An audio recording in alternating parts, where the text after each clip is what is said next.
And welcome to the podcast, guys, with Rob and Nando. Today we have a lovely lady on the show. Before we get to her, make sure you subscribe to the channel on YouTube. We're bringing you lovely guests. We had Czar of Dating on recently. So subscribe to the channel on YouTube. Follow us on Instagram, TikTok, and Rumble, the podcast guys _. We are also now on Spotify, the podcast guys. We're on there. And the Podcast Guys 5 on X. So now let's get to our lovely guest. Welcome to the show. Why don't you go ahead, for the people that are not aware of who you are, state your name, age, dating status, highest level of education, and occupation. Well, thank you so much for having me on the show. Thank you for coming on. I'm very grateful for this. I am Amy Ciardi. I am the creative force, the designer, and owner of the New York City fine jewelry brand, Ciardi Collection. Awesome. Cool. And then highest level of education. Oh, so I graduated from Montclair State University with a bachelor's degree in nutrition dietetics and biochemistry. I'm 35 years young. And my dating status, right? Was that the last one? That was the last one. It's complicated right now. I'm single, kind of in like a relationship type of thing. So you're in a situationship type of thing right now, but you're single. But I consider myself to be single. Okay. Yeah. Okay. So let's say that. Let's say that you're single. Okay. Mm-hmm. Awesome. So welcome. Thank you for coming on. Thank you. Why don't we give you an opportunity to just talk about a little bit of your business, Ciardi Collections. Mm-hmm. Go ahead and why don't you break that down for us and for the people out there. Well, Ciardi Collection is a fine jewelry brand that I started. I launched the brand in, I believe it was 2022. So it's about 2023. So it's almost 2 years old. It'll be 2 in February. And I started learning how to design jewelry back in 2016. And the passion came from when I was in college, I decided I wanted to work for jewelers. I know that's completely different from what I was studying, but I just wanted to do something that was interesting outside of science. So I went to work at a local jewelry store, like around my neighborhood. And I was so interested in like learning about diamonds, stones, and the luxury market. And I loved watching the bench jewelers just put together like a diamond ring for someone, the whole process that went through it, from the husband coming in, looking at stones, bringing in the new wife, and us creating the whole piece. It was just such a beautiful process. And I remember one day, the manager of the store, she gave me this magazine. It's called JCK. And back then, I thought JCK was just a regular published magazine like Vogue or like Town and Country. Mm-hmm. And I would go through the magazine and I would just circle pieces that I would like. And there are these beautiful big pieces. And I remember thinking to myself, looking at that magazine and saying, I wish I can make jewelry or learn how to be in this industry at this level. But I'm going to school for nutrition and dietetics and biochemistry, and I'm supposed to go to dental school. So this is obviously not going to happen. So I would take the magazines home and put them away. Long story short, like literally 10 years later after that, I'm launching my fine jewelry brand, which is like totally crazy. Wow. Yeah. Cool. Yeah. Yeah. Long way up there. That's awesome. Good for you. Yeah. So it was quite the journey. So I started learning how to design jewelry back in 2016.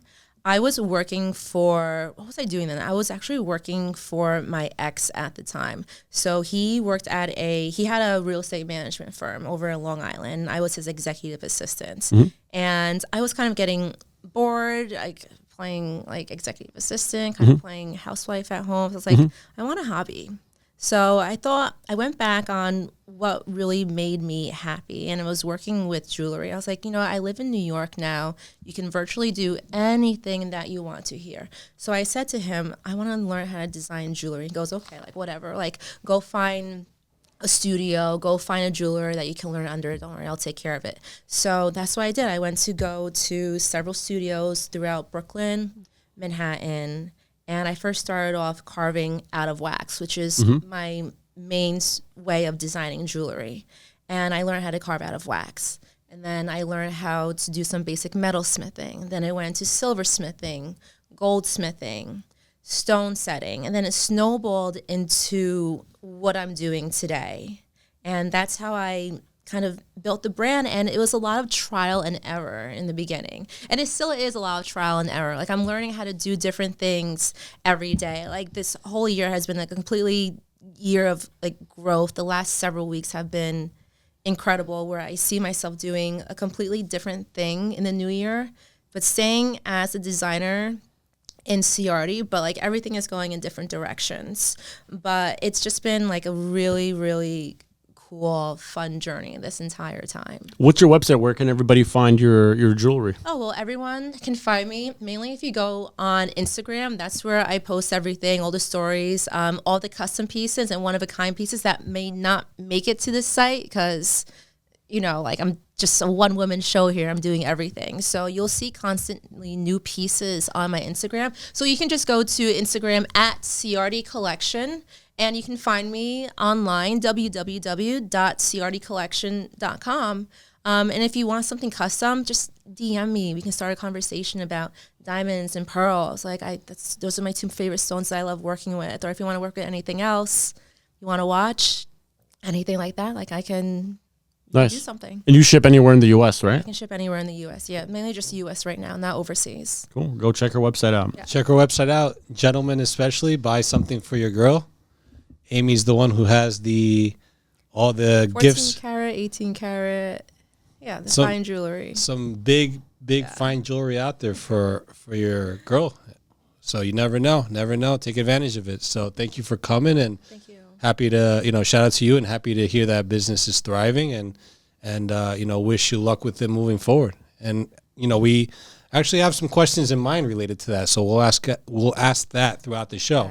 But Rob, why don't you kick us off with the first question? Yeah, so the last few episodes, whenever we have females on, we usually ask, like, a lot of men are struggling with dating, so we'll get a female perspective on, like, why do you think men are struggling? So I wanted to switch it up this time and ask, from your perspective, do you feel that women are having an easy time or a hard time dating in today's dating market? That I can answer that both ways. I can say yes and no. And coming from New York City, because that's where I live, you do, as a woman, you do have advantages in dating. There's also plenty of disadvantages as well. And it really kind of depends on what type of woman you are and what you're looking for. So the disadvantages that I see in women and dating, that a lot of men, they want everything right now. They want the sex right now. They want the instant gratification right now. And especially in this day and age of OnlyFans being so easily accessible. And, sometimes you don't even need to pay to see any of these girls. Right. It's so difficult for good women to compete against something like that. Yeah, makes sense. Especially when men are seeing that constantly. So when there is a good woman in front of a man, they almost don't even recognize it at first. And even if they do recognize it, it's hard for them to nurture a woman who's like that because they're so bombarded by these promiscuous women who are kind of just throwing themselves at them like that. And as far as like the advantages for women, obviously, there's, men who want to take them out. And if you are one of these OnlyFans girls, like they will fly you out here and there and whatever. And for me, dating, like, it's easy for me, but it's also very difficult. Like, you'll find good guys, but then maybe things don't align with them. And then there's also, like I told you, there's guys who just want that instant gratification. Short term, just like hookup type of thing. Okay. Short term hookup. And you won't even expect that from them because he'll take you out. You'll have a nice conversation. And then at the end of the night, it's, do you want to come back home with me? I gotcha. And it's just like, no, dude, like that's not sexy. So men should actually, you're bringing up a very valid point now. So men should probably avoid that question on, what would you say, like the first couple of dates, like don't shoot for, like, don't take a girl out for dinner and say, hey, you want to come back to my place? Yeah, because it kind of takes away the fantasy of what I want to think of, what I like the build up Yeah. to it. I just don't want to have a dinner and then, we go back home. Because guys will say, do you want to come back home and watch a movie? It's not, I'm You know what it was. well, okay, I got you. You know exactly where they're heading with it. Yeah. Okay, awesome. Now, when it comes to dating, I know you talked about, how it could be when, in those situations, but easy or hard? Do women have it easy? Men have it hard, or is it vice versa? What are your thoughts on that? I think everyone has it hard because everyone has their traumas. Oh, yeah. Everyone is a little bit traumatized. Everyone is a little bit damaged. Yeah. And if you're not really working on that internally, then that's what's going to make it really difficult for everyone. And a lot of people don't realize that they do have their traumas. And a lot of people don't even work on it either. So that's the difficult part on it for both men and women. So I think everyone has it hard, especially living here. Even in New Jersey, we're so close to the city. Mm-hmm. And in the city, there's so much stimulation going on every day for us. So if we're not mentally stimulated by that one specific person that we like constantly, well, we're going to move on to the next person that will stimulate us. And yes, I think that's the difficult part about it. That's the problem is nowadays people are very quick to move on from one person to another person. That's kind of the culture now. It's very rare that you see okay, well, I'm going to date for, 6 years and then take a break and then maybe it's very quick, right? Short-term connections, hookups. Sometimes people are talking to multiple people at the same time. They don't take it very seriously. So I get what you're saying. Well, being in the business that you're in, don't you have men, reach out to you more often and not just for the actual business side of things, but to try to see if they can take it further with a potential date?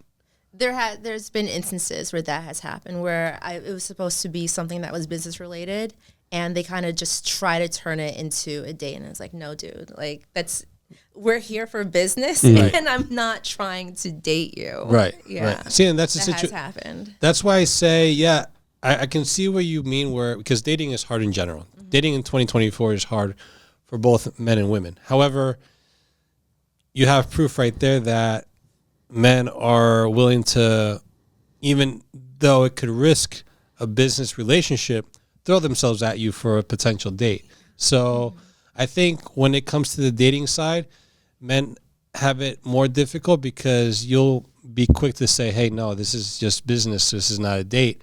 Where men are asking you out, trying to take you out on a date, so you get asked out, while men are the ones that have to do the work, trying to ask you out, and they get rejected. But it's understandable. Business is business. We get that. But when it comes to easy versus hard, I think men have it more difficult. Women have it easy in this situation. Yeah, it's easier than men. Well, men are the ones who are supposed to be the pursuers in the relationship, which is true. Yeah. So men do need to put in the first amount of work. Yeah, women, we're just here to exist, and you can chase us. Yeah, okay, that's true. That's true. I'm not going to argue against that. Women love getting chased. We love that. I love being pursued by a man. I think that's one of the most attractive parts about dating. So it's not a complete turnoff when, somebody's trying to make business with you, but at the end of the day, maybe they try to slip in asking you out on a date. It depends do I want to date that person or not? That's true, because it has to be someone that you have interest. Let's say there are some weird people in my industry, right? Okay. Who don't really have a chance with me. And look, I'm a nice person. I'm nice to everyone, business-wise, because that's just how I am. I show respect towards everyone. But just because I'm being nice to you, I'm showing respect to you, doesn't mean that I like you. I'm just being a genuinely nice person. I have manners. Makes sense. Yeah, I'm sure there's miscommunication when it comes to something that's said, or something, maybe a visual facial expression, a smile or something that you think, okay, I'm not really actually hitting on you. I'm only being nice. That's really the communication. We did talk about this on a previous episode where we were saying that men generally think, okay, this woman's being nice to me, so that means she's conveying interest, and that's not true, right? Just because you're being, to your point, just because you're being nice to somebody, you're treating them with respect, you're smiling, some men misinterpret that as flirting, or she's interested in me, so that this is my opportunity to, to approach or hit on you, however you want to word it. But I think that's something that men misread a lot. Yeah. Men do misread that a lot. And then that's what causes some women to be that's what turns them to be very masculine sometimes. And that's what causes some women to just not ever smile or be friendly to men. The men are just saying, oh, well, she's a bitch. Well, there's a reason why she's like that in the first place. Yeah. Because she doesn't want men to take her in the wrong way. Yeah. Makes sense. I see. Now, you said you were single earlier. What are the difficulties for you dating in 2024? You have your business is thriving, things are going well in general, but, you're single. What are your thoughts on your situation, and, what can you say about that and how difficult times can be with dating? So I need to think about that one because there's a lot of issues that surround that. Well, is there anything that sticks out in particular, like a main issue when it comes to that? There's issues with guys, and I know I have my own problems also that hold me back. So I'll start off with me, and I'll be completely honest. I was in a 9-year relationship that ended maybe about 2 years ago, and I've worked out all the kinks in myself to get over it and to mentally heal myself. But my issue with dating is that since I was in a relationship for so many years and it ended, now I sometimes just self-sabotage the relationship. Okay. Because what happens if I date this person is going great for 2 years and then 5 years later, and then it just ends. So in my head, sometimes things don't last. So usually after a certain amount of time, I tend to pull back a little bit. Yeah. And I notice that I'm doing that, and I'm trying to work on that and to create healthy relationships and meet healthier men. And I tell them my issue at first. I said, look, this is my issue, and it's something that I would like to work on with you if you're willing to do that with me. And I'm not doing it because I don't like you. I'm doing it because I have a fear of, a little bit of fear of an abandonment sometimes. Okay. Yeah. So do you think that it works in your benefit to carry what you've been through? Because, of course, we're not going to deny you went through a lot in those 9 years. But do you see that as something positive for yourself, carrying that into a potential future relationship or date or partner, whatever it is? Because the thing is that next guy that is coming could be an amazing guy, and then maybe self-sabotaging it could ruin it. Yeah, so of course it's not a positive thing to carry in, but your traumas are always going to live within you. And unless you work through them, it's constantly going to screw up the relationship that you're in. So of course I'm going to carry something like that into me. I'm not going to harp on my ex. Like I don't anymore. Like that's everything that was in the past, and I learned from it. But I will tell someone that, look, these are my issues. This is my attachment style. Let's work on it together. And I know, like, the guy, you would have issues too. And let's work on those issues collectively so we can become better together as a whole. What you're bringing up is very interesting to me because I've experienced it firsthand a few times where I was talking to somebody for 2, 3, 4 months, 6 months, and they just kind of pulled the eject button and kind of shot out of the picture. And I was like, what the hell? Did I do something wrong? Or like, did they just lose interest? But like, it's interesting. And thank you for actually telling us that, because I think that's something that needs to be talked about. Yeah, but I think a lot of people have that issue too. Yeah. They don't know what it is, but it's just, everyone has been abandoned before. And we have traumas, and our traumas don't come from when we're an adult. Our traumas start when we're children. Like maybe your mother says something to you that really hurt you when you were 10 years old, or maybe you got bullied a certain way in school throughout high school and middle school. That stays within your body. Yeah. The body is keeping score on all of those. And there's a specific book that's called The Body Keeps Score. I don't remember who wrote it, but I read it about a year ago, and that really helped me tune into my feelings and emotions and what my body is going through, and to listen when I get triggered. And that's what's making me say, look, this is always going to stick with me. throughout my life, but I need my partner and myself to recognize it, and we can work through it together. 100%. Yeah. 100%. I mean, It's we all have problems, and we all need to work on them. yeah. I'm sure, we all, men and women, of course, we all have issues that we have to deal with. So you think sometime taking being single is that period to be able to kind of deal with those issues, to be able to set yourself up for what's coming next with a man? Yeah. So when I ended that relationship, I didn't date for probably over 6 months, because when I dated the first guy after I broke up with him, I was dating the wrong people, and I was dating all for the wrong reasons. I was trying to fill in a void with the wrong guys. So I just said to myself, look, like, I need to focus on myself, focus on my health, get back to the gym.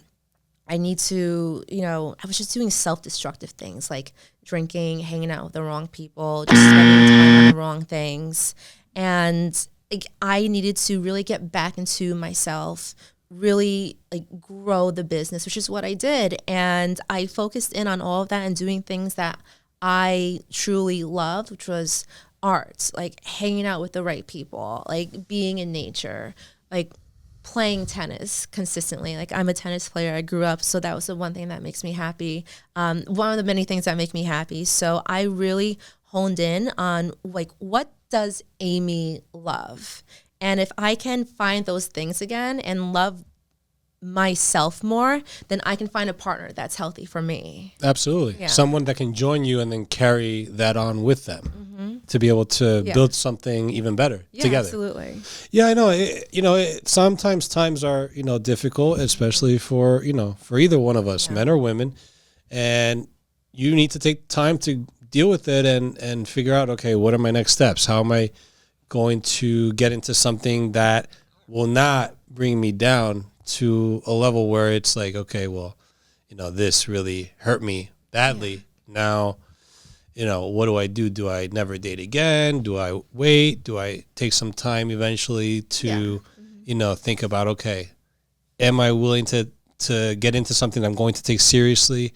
So there's a lot of things. There's a lot of things that you kind of have to find the middle ground with. Yeah, it's like problem solving in any situation. You need to step back and assess what went wrong and what you can do right. You can't just jump into another situation again, because you're probably going to go down the wrong, same path again after that. Yeah, I mean, you're easily going to carry, if you don't deal with it, you're easily going to carry the issues that you had before into another relationship or into even another talking stage with a guy. So I can see how tough it can be. I mean, are you yourself looking for someone now, or are you kind of up in the air?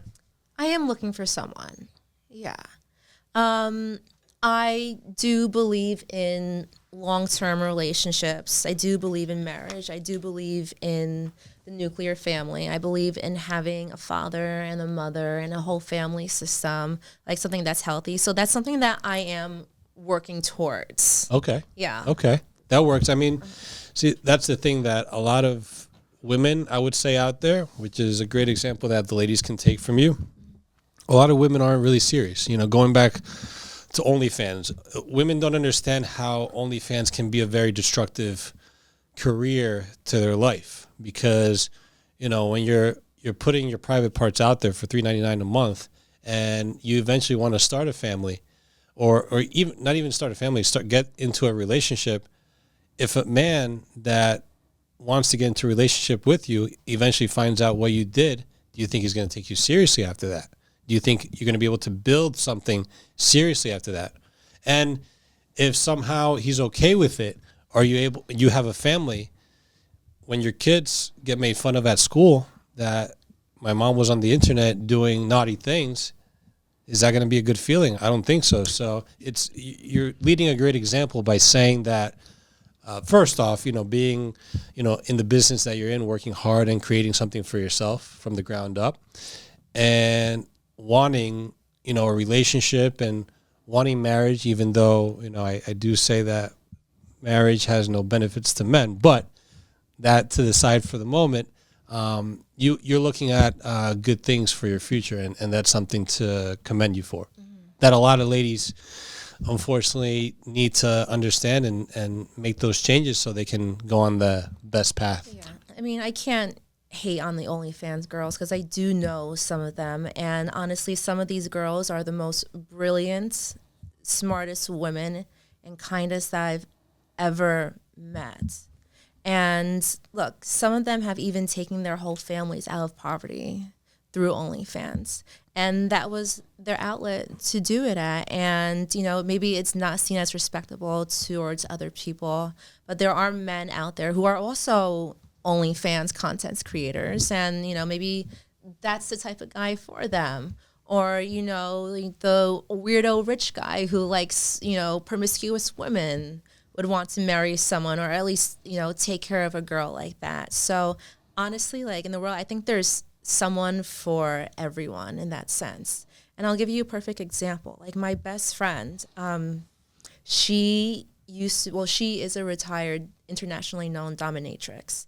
And she got her, I think, what did she do? She went to Penn University, and she has a master's in bioengineering. Genius woman, genius. But she quit that long ago. But she still, like, she works now. She works full time. She's in hospitality. And she's dating this wonderful guy who's in finance. So he knows everything about her and everything. But, you know, it really just depends on kind of like what the man is looking for and what else the woman can provide. Just like my friend, like she is like, there's still very, very smart women out there who do this.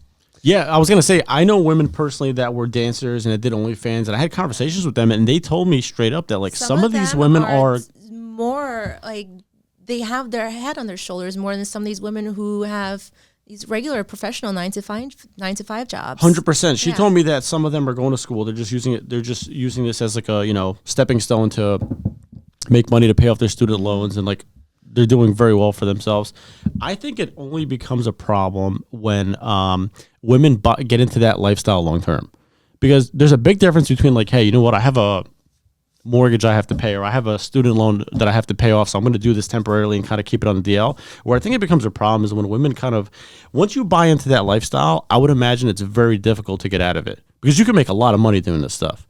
And in the culture we live in, everybody wants, like, social media shows us the best of everything, right? Vacations, lifestyle, yachts, and the cars. And like, when you see this stuff every day, you can't really blame people for wanting to have it as well, right? So women get into OnlyFans or stripping. Men also do scams and get into selling drugs, so on and so forth. So I could see why people do it. I just think for women, it's only really problematic if they do it long term and that becomes who they are. Yeah, and the other thing is that you said they're brilliant. There's a lot of brilliant women out there, as you said. But why do you think that they choose to go the OnlyFans route versus something that they could potentially do, make a career out of it, make a lot of money with it? Why do you think that's the case? Well, I think, let's say you are 18 years old, 22 years old, and you can make $30,000 a month on OnlyFans, or you can make $8,000 a month at, you know, a starting position at a job. Which one would you choose? And making that $30,000 a month, then it can go to like $100,000 a month eventually. I mean, some of these girls are making millions and millions of dollars, and they can retire. But then you can put that money, you can diversify that money. You can buy real estate, you can buy stock, you can invest in other companies, and then boom, that's when you can leave your OnlyFans, and then you have that money from your OnlyFans working for you, and you don't even have to do that anymore. I see where you're coming from. The only thing is that... So that's my idea of what I think they would do. But would I want my daughter doing OnlyFans? Like, absolutely not. That's what I'm saying. Like, I see where you're coming from, but yeah, you pretty much asked a question that I should have asked a few minutes ago. Would you want your daughter doing that? I would never want to see my daughter know that she's dancing or doing OnlyFans or anything that's just disrespecting herself. Yeah, or would you for $5 a month for any guy to see? Yeah, or how would you have felt if you were a young little girl at school and you know, your friends found out that your mother was on OnlyFans years ago, and then you would be in a tough situation where you would get probably made fun of, bullied, and go through certain things that you never expected or you don't even know how to handle at that point. So yeah, I mean, it's hurtful as a child to go through something like that. that's what I'm saying. There's a lot of smart women out there. Obviously, I know we harp on certain things here where, you know, we do push some buttons when it comes to criticizing women and things like that. Of course, for the best reasons we do it. But there are different ways to climb out of poverty, become, you know, get your family to be in a, you know, I guess, in a better position in life, financially wise, and not have to do that. Because once you do OnlyFans, once it's out there forever. Mm-hmm. You know, once somebody, you know, screenshots a video or screen records a video, I mean, it's out there. And then people see that, they recognize you, and then where does your reputation go? It goes down the tube. So it's one of those things that, yes, the opportunity is great to make a lot of money, but would you want your mother, your daughter, your sister, a best friend doing it? I don't think so. So that I can see your point with the money part, but I can also see how the effects can be. It can be detrimental in the future for a woman. And life-changing in a negative way. I think, like, you know, easy money comes with slow problems. Like, a man could say to himself, you know what, screw my job, you know, like, because look, we live in a time now where a lot of people are saying, I want to leave my job and start a business or a side hustle or do XYZ, because people just they're kind of tired of it, right? Being told how much you're going to make, when you could take a vacation once a year, twice a year, when you could take but I think when it gets to the point where, like we were just talking about OnlyFans, men could get into doing scams or selling drugs. Easy money, you can make a lot of money doing it. Easy money can come with slow problems. And I think we live in a time now where you see women that are clearly making millions of dollars or hundreds of thousands of dollars doing this. And they might say to themselves, you know what, this is worth it, because right now at this point in my life, my focus is money and building myself and my wealth. And then I'll worry about dating or marriage or kids.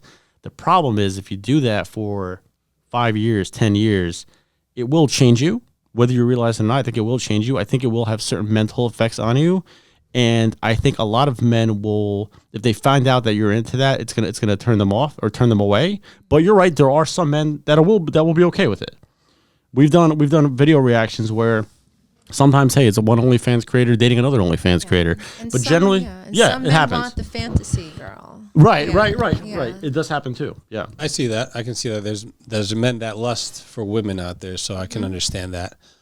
But let's get into, I guess, in your situation personally, what are your thoughts on what do you provide to a man besides your looks? You know, you are an attractive woman. We're not going to deny that.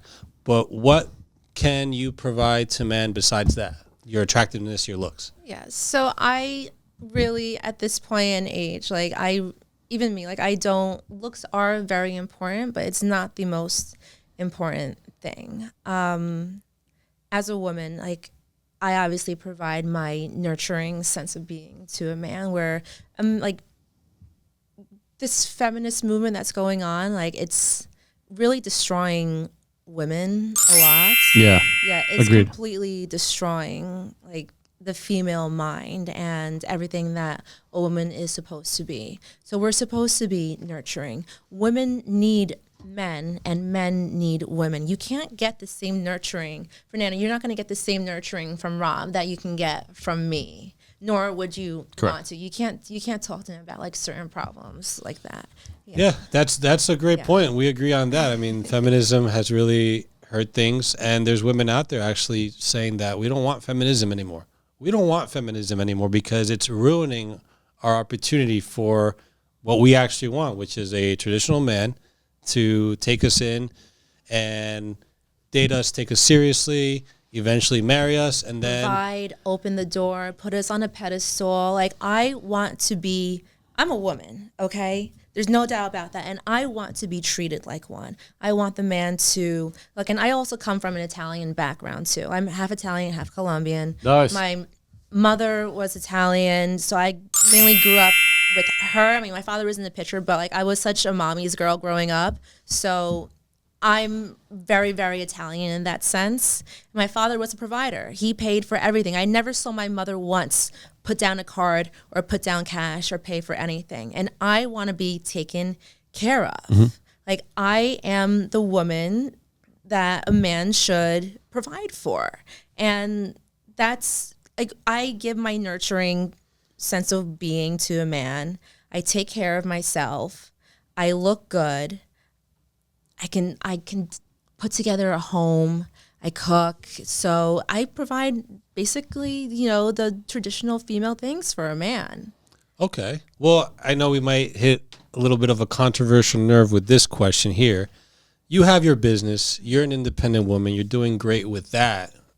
You have a lot of, great things happening with that. It's growing, income coming in. Would you tone down your business a little bit for a man that can provide a lot more? Because think about it. Women only want men that make as much as them or more. So if a man makes less than what you make, would that be acceptable to you or no? No, not at all. That's the issue. So for a man to provide to you and take care of you, you'd want someone that's up there in making, a good high 6 figures, possibly even 7 figures a year. So I like a very powerful man. And for me to be in my feminine energy, the man also has to be more powerful than me. And he has to be able to make choices. Now, if I'm making more money than a man, I'm going to be the one who's making all those financial choices, not him, because I'm the one with the money and not him. So he can't have control over that, unfortunately. That's just how it's going to be. But if I have a man who is making a substantial amount more than me, then I can give him that power. And men are supposed to have that power when it's in a relationship. They're supposed to have the power of the decision making, like where to go, like what are we doing? Like, I'm supposed to be the woman. I can sit back on a few things when it comes to that. Because men, be honest with me, men are the ones who like to make the decisions in the relationship. That's what gives them the power. Absolutely. Yeah. Absolutely. Masculine men. I mean, there are feminine men out there that unfortunately make the mistake and put the decision making in the women's hands. No offense, but as you mentioned, you want a man to lead. You want a man to take care of you. You want that guy to open the door for you. A guy that does those things isn't a guy that you're going to be taking care of. That's a guy that's going to be taking care of you. Yeah, and look, I grew up with a very masculine provider father. He, like I said before, my father did everything. My father built his first home that he lived in. Wow. So it's awesome. If I dated anyone less than him, my parents would be extremely disappointed in me. Like, Amy, right. What the fuck? No, yeah, I get what you're saying. Yeah, 100%. I agree with you. Yeah. Who is this? Well, now looking at that, does that eliminate a handful of men, the majority of men, from your dating pool and leave it up to, I would say, realistically, the top 5 to 10% of men out there? Because there's not a lot of men that are making 6 figures. There's not a lot of men that are masculine. There's not. I think the most common, problem men have is most men do not make enough money to meet a woman's minimum requirements. Is that fair to say? Most men. Like, if you were to line up 100 random men, most of them aren't going to make enough. And we live in a time where now women are successful. They're making just as much, if not many times more than men are. They have their own businesses. You have your own business. So now the kind of stakes have changed, because maybe in the 50s, a man could have a regular job and make enough money to support his wife, the house, the kids. And now we have inflation. Everything's crazy expensive. Homes are expensive. Living is expensive. But aside from that, women are now competing with men. And I think we're at that point where, now that women are making 100K, 200K plus, you now have to beat that. You have to find a way to get above that too. Because what you're saying is all valid. Like, I wouldn't expect a woman to date a guy that makes less than her. But the challenge that a man has is, how do you make... And they're great guys, and I have love for them. But when it comes to things that I want to do, I like to do expensive things. I'm not going to lie about that. I grew up as a tennis player. That's expensive. I ski. That's expensive. I'm a classical pianist. Are you going to get me a piano when we live in a home? Yeah. So that eliminates a lot of guys. And these are things that I do personally for myself that I enjoy. And I want my partner to be a part of that also. Like, I don't want to go on ski trips all the time by myself. I don't want to leave my partner at home and then possibly meet someone else who can ski, who can give me that lifestyle, who has the same passions as I do, because that's essentially, I hate to say it, but that's what's going to happen. Yeah, it makes You don't sense. live if you don't have the same type of social circle. Understood. Here's the thing, though, as we all are, we're getting older day by day, year by year. If it comes to the point where nobody can fill those shoes, no men out there can fill those shoes, will you bring down your expectations a few notches? Will you eventually have to settle? I mean, we tell ladies out there, listen, if it goes on for a while that there's no man that can meet your expectations, maybe your expectations are a little bit too out there. What are your thoughts on that? Would there be something that you would kind of ease up on a little bit? I don't think I would ever lower my standards for anyone. The men that I've been dating, I mean, we do all have the same lifestyles. Like, I do meet a lot of very good men in the city. But they're just not for me, or I'm not for them. So the opportunity is out there for everyone. So I don't think anyone, honestly, no one should lower their standards just because they're not finding a partner. There is someone out there for everyone. So no matter what age you are. Like, I know people who are single in their 80s and they're still finding their lover out there. It might be short term because they're not the right match for them, but they're still finding partners that align with them on what they enjoy doing in life. Yeah, so I don't think I would. No, I would never lower my standards. You never. Okay. Never. Yeah, I think simply put, I think women generally want most women want a successful man. I think we can agree on that. And on the opposite side, men want an attractive woman. That's like that's how we're different. And I think, like you said earlier, I think for women it's not difficult to find somebody to date or to hook up with. It's hard to find somebody that's going to be successful, somebody that you're attracted to, but somebody that's going to be loyal to you long term. That's the challenge. It is. And for men, we have kind of the opposite problem. For men, it's more like we're not really thinking long term. We're like, well, we want, like you said, those short term hookups with an attractive woman, because if we're honest with ourselves, we could go on Tinder and find like an overweight woman. We match with like women that we're not attracted to as well, right? And we skip on that. So yeah, men are looking for looks and men are looking for money, status. Is he 6 foot tall or higher? Does he match my expectations? Leadership, confidence, assertiveness, you name it. Dating is very competitive for men, because I really believe that nowadays it's really like the saying is like 80% of the women go for 20% of the men, give or take. And a majority of men are invisible to women. They don't even come close to meeting what. And that's what I'm saying. In your situation, it seems like there's going to be a lot of men out there that are invisible to you, even the ones that you dated and you just said that you wish them well.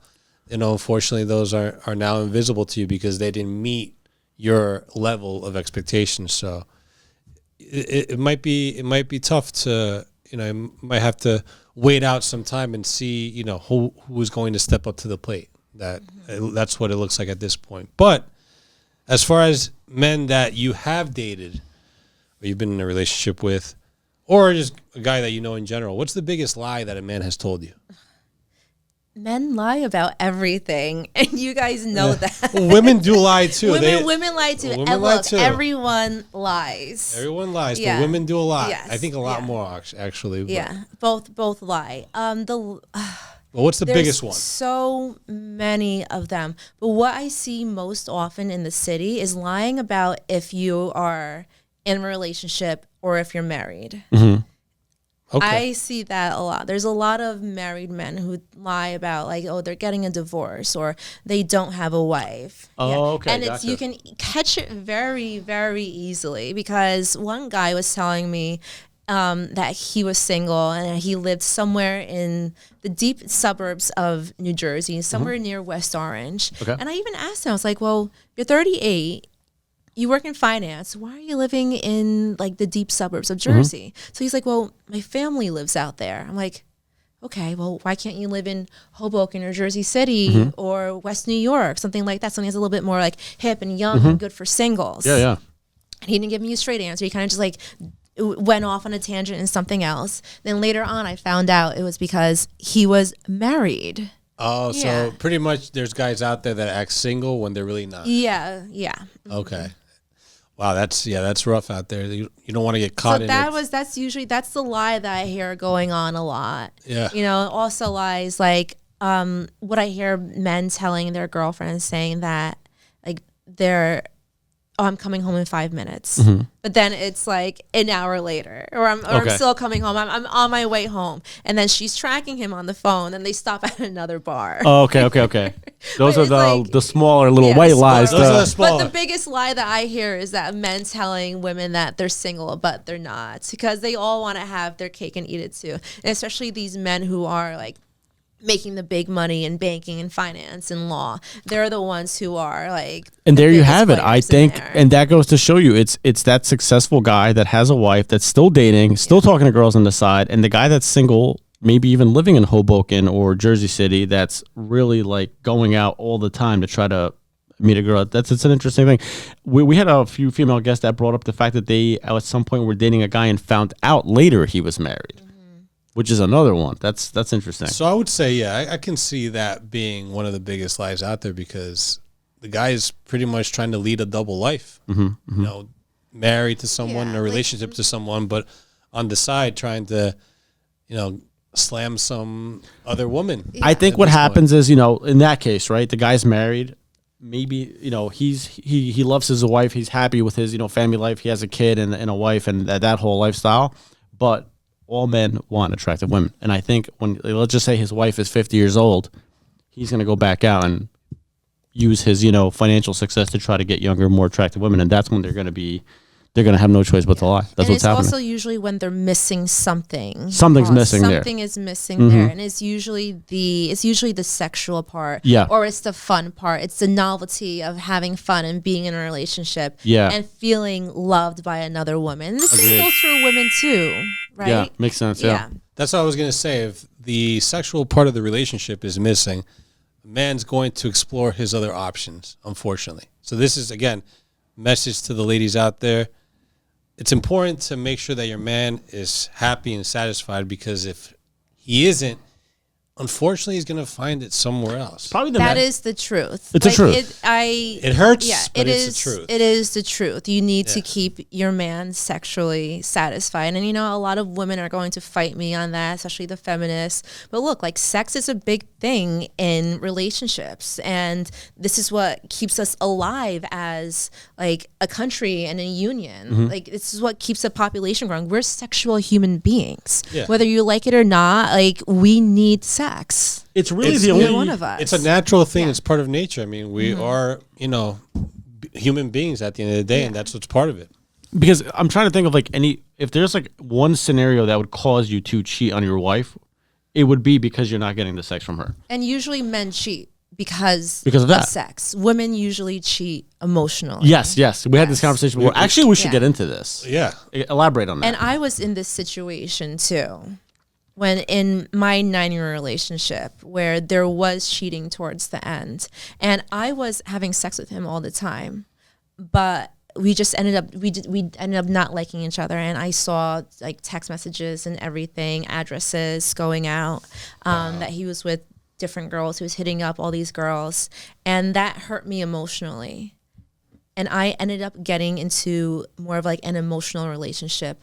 Not even with someone who was in New York. It was someone who was in Miami when I was there. So a long distance. A long distance. And that emotional relationship was keeping me going. And I didn't even care about the sex with this guy. I just liked someone talking to me, someone being nice to me, someone caring. So what did the first guy do wrong? I want to kind of like pinpoint that. So was he not having conversations with you? Was he kind of being cold? What caused that? Many things that went wrong in the relationship, and many things that went right in that relationship.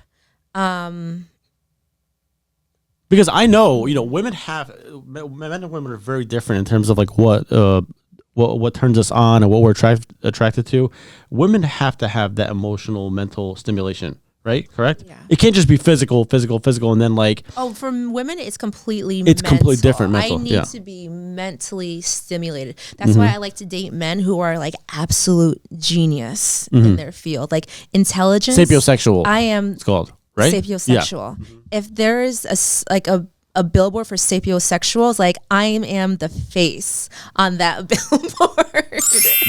Yeah. So I guess the guy has Like to you have. can be the biggest nerd, but like if you are so smart, that is so fucking sexy. Yeah. So I Makes guess sense. a guy has to have his head on his shoulder. You can't just be some guy flexing in the mirror at the gym. Oh Just God, that's so disgusting. Like, get What's out your of take here. on that? So a lot of guys are into working out now. Like, how important is it? I want to get your opinion on this. How important is it for a guy to be in shape? Like, how much percentage-wise, if you were to make a pie chart, right? Like finances, height, his abs. How important out of that chart is his like physical fitness? Like, You know, and I think physical fitness plays into mental fitness also. It does. Because working out, you need to be disciplined to do that Right. at least every day or 5 days a week. And if you have like a very demanding job, you need to wake up early or you need to get to the gym like after work. And even if you end work at 10 p.m., which some of these like finance guys do, go to your building and work out or like go at 5 in the morning. So it also like being physically fit, and you don't need to have a six-pack. You don't need to be a bodybuilder because that's not sustainable in any way, shape, or form. But even if you just work out consistently, you eat healthy, that also builds a healthy mindset does. around Yeah. things. course. Yeah. I Like think cutting out like the sugars, cutting out the sodas, because all the sugars, what it's going to do is it's going to damage everything in your system. That's a poison to our body. If you're poisoning your body, you're poisoning your mind. And how can you think properly about anything? I think to be a well-rounded person, man or woman, have to go to the gym. You have to sleep enough. You have to drink enough water. You have to focus on your nutrition because there's a lot of garbage out there that people can easily eat. So if you focus on eating the right things, fruits, vegetables, etc., then you're going to be better off just mentally, physically, and emotionally by doing all those things. And chemically also, like eating the wrong things in the men can lower your testosterone, or not working out enough can lower your testosterone. And doing the right workouts also in a man can raise testosterone and keep it leveled with you. yeah, and plus our testosterone starts to drop in our 30s, so it's like most crucial time to work out. Exactly. So if you see a guy on the beach, for example, right, and you see he has a six-pack, like he looks in shape, is that enough to gain your interest, or is it more the talking part of it? I always wanted to know that. It's more the talking. It's more the part. talking, like, I right? can care less about a pretty face. Like a pretty face doesn't mean anything to me. 'Cause I think you as can be guys- a pretty face and you can be just dumb as rocks, which a lot of them are sometimes. We're like guys now. We're like super into like working out and having big arms and stuff. But I think Yeah. women, they care more about what you have to say and your intelligence, right? That's Absolutely. yeah. But isn't the looks something that plays a part in bringing you in and starting to give that guy some choosing signals to Looks still do matter, but looks aren't the first. Yeah, I will see a good looking guy at the gym, but is he going to mentally stimulate me? Are we going to have the same interests? Like, are we going to click on a personal level? If no, then like, okay, you're just a pretty face. You're great eye candy to me. Him looking good will get your initial interest, but he could kill it the moment he. Opens his mouth. Yes. Exactly. Yeah, so that's the big difference about men looking for physical, women looking for emotional. Men have always been men are very physical for the most part. Yeah, Am yeah. I right? Yeah. Big time, big time. I mean, men are always looking Historically. historically and Yeah. going on in the present day and in the future, it's all going to be about looks. How does she look? Is she hot? Does she have a nice culo? Does she have, So then the, what the face, yeah. everything? So that's what's going to bring a guy into a woman. So but that's not going to keep a man.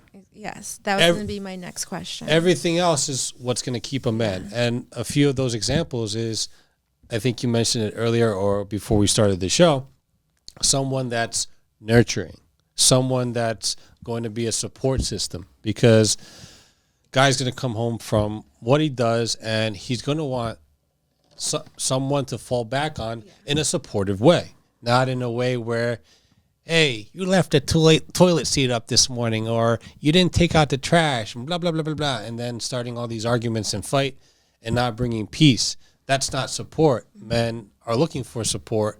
Of course, you can add a nice freshly cooked meal on the table, or a sandwich or something like that.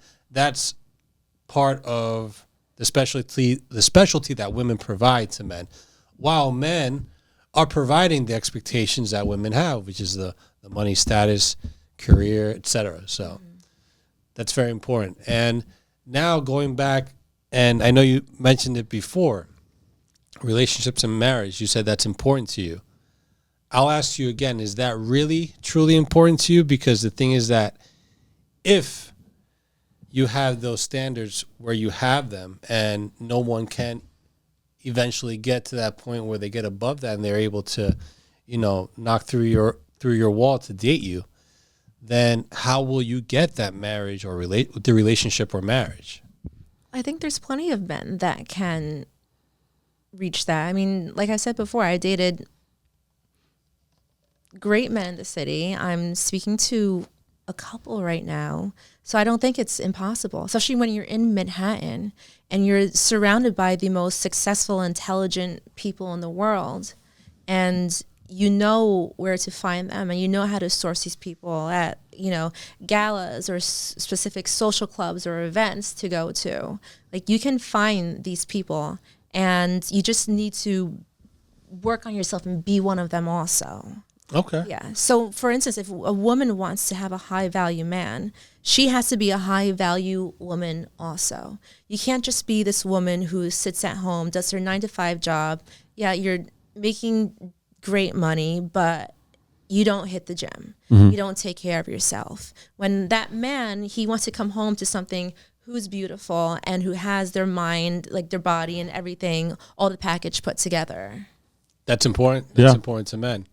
But don't high-value men make a high-value woman?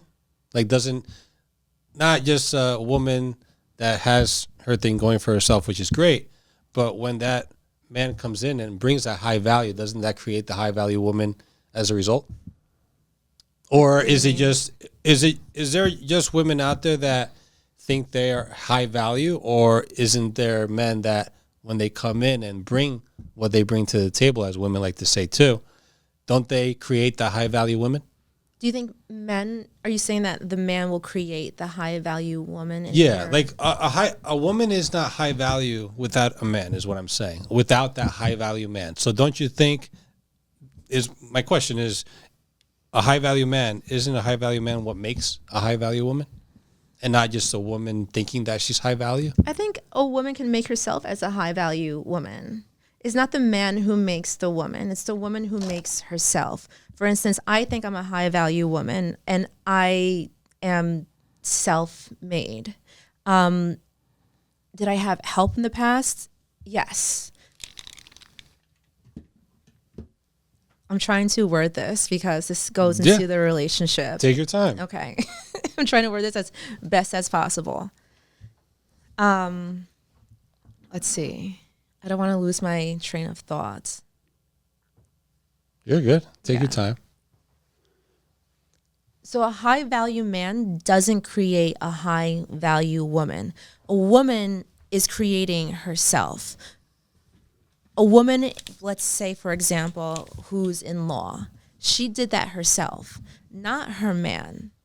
The business where I have now, I created that.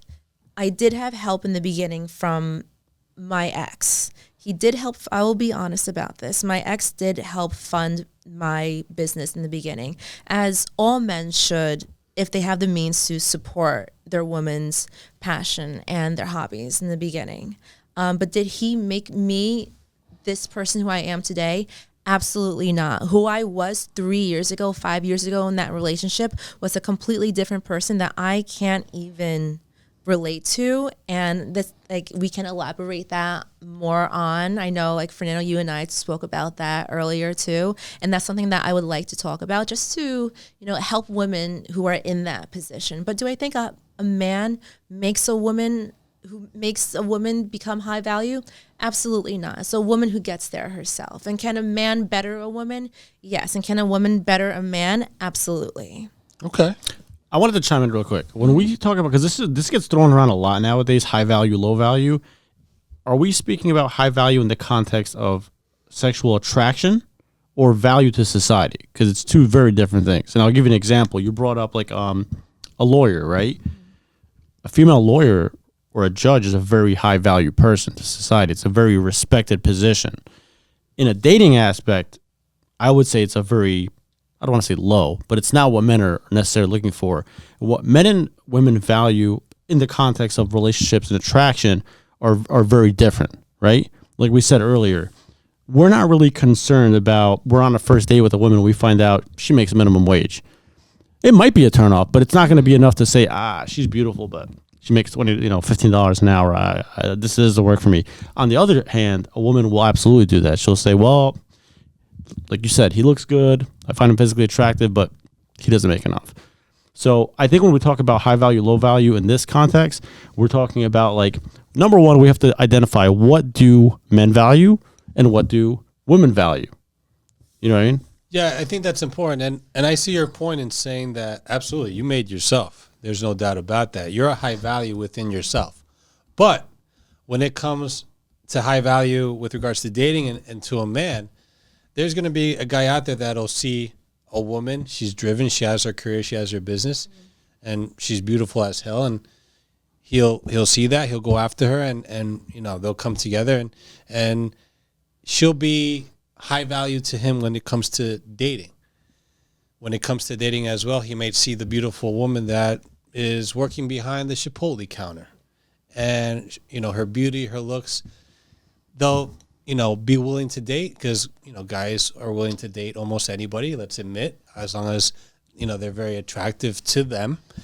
And they'll start dating, something will grow from there. And that man will make that woman high value by default, by coming together and dating. So that's what I meant, where I see what you meant with high value within yourself and your own career.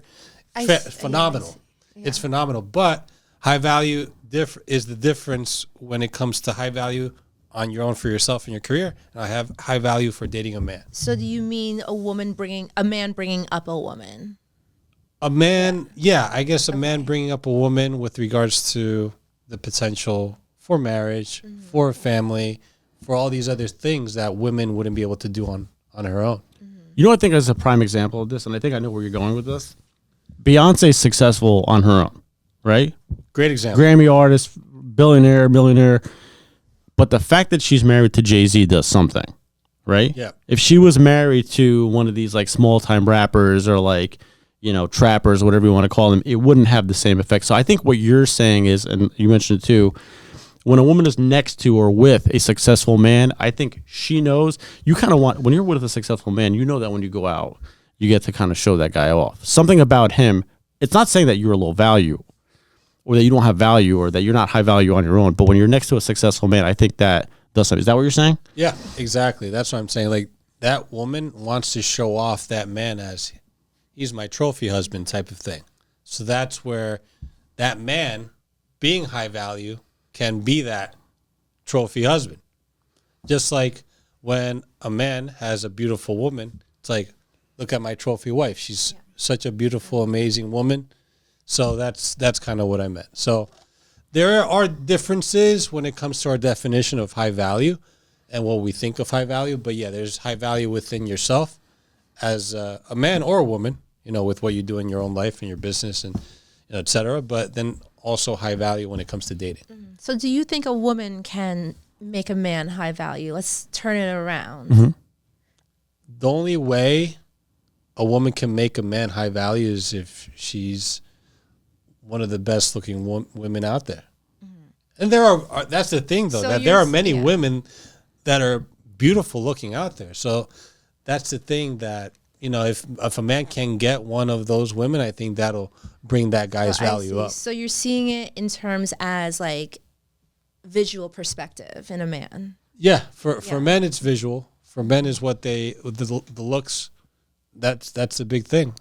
That's what brings them into even attempting to talk to a woman, taking that risk of rejection to go up to a woman and give them their pickup line and see if they can, make something of it and take the risk of getting a no from it. Yeah, we're very different and this is a great conversation. We're very different in what we find attractive. Like, if a woman were to show up at a party or an event with a successful lawyer husband who's 5'6", but the guy's a millionaire and maybe he's a little ugly, that's powerful still, right? It doesn't matter that the guy's a little chubby, he's short. Like, if that guy's powerful, he's in a suit, people know like he's important. That's powerful. If a man walks in with an ugly wife that's a judge, it's not going to have the same effect. However, if she's unemployed but she's beautiful, she's a model, maybe she models, freelance model, whatever. You get where I'm going with this? I get it. It's just, this isn't to like be misogynistic or belittle or flip things around. I'm just saying that men and women find we're very different in what attracts us and what we want to be with. And I think that's what kind of makes dating hard nowadays, isn't it? Because women want successful men, and men want beautiful. So as a man, you really have no choice but to make more and more money and become successful. Otherwise, you have no chance in dating in today's dating market, in my opinion.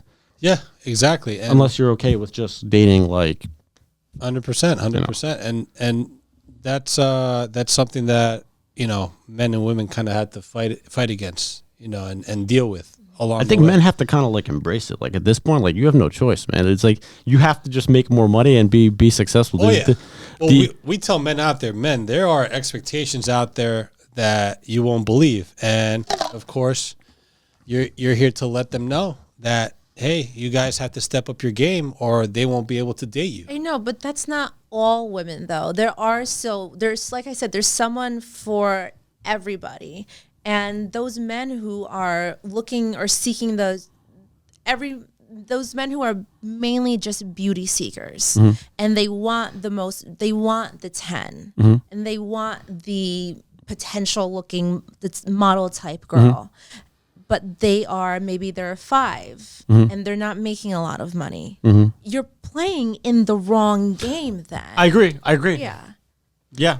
That's true. So, like, men need to look at it that way. Because you have to, like, stay in your own lane type of thing. You need to stay in your own lane. Yeah. Even with me, too. Like, look, I may find maybe this Instagram model guy to be good looking, but he's not going to want someone like me. So I have my type that I go for, that I know who's going to want me. And I'm not going to seek, like, this. I'm not going to seek the Instagram guy who's flying girls to Dubai, who's flying them to, like, Saint-Tropez for a summer vacation, or the summer trip to Italy for 2 weeks. Those guys they're not going to want me. So I'm not going to go after those guys, even though they look, they look fun, like they give you the lifestyle, but that one's not going to be for me. So I know that's not going to be the game. That's not going to be the playing field. That's not going to be your target. However, if there was one of those guys that did hit you up to offer you one of those, would you take it?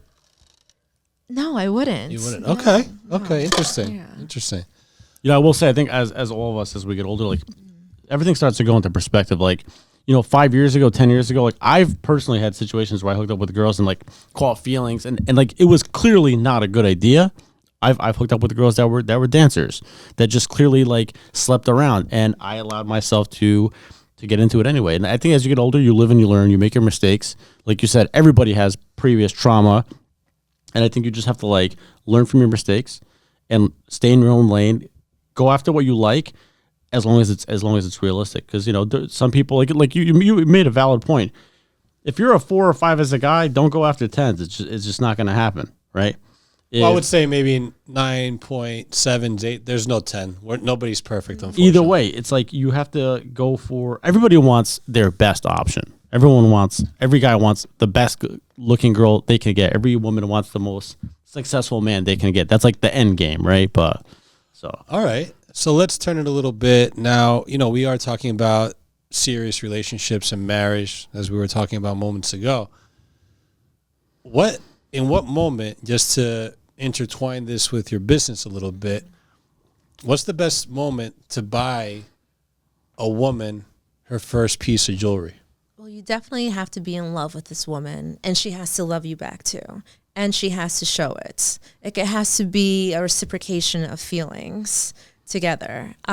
So that can be within, like, the first 3 weeks, first 3 months, the first year.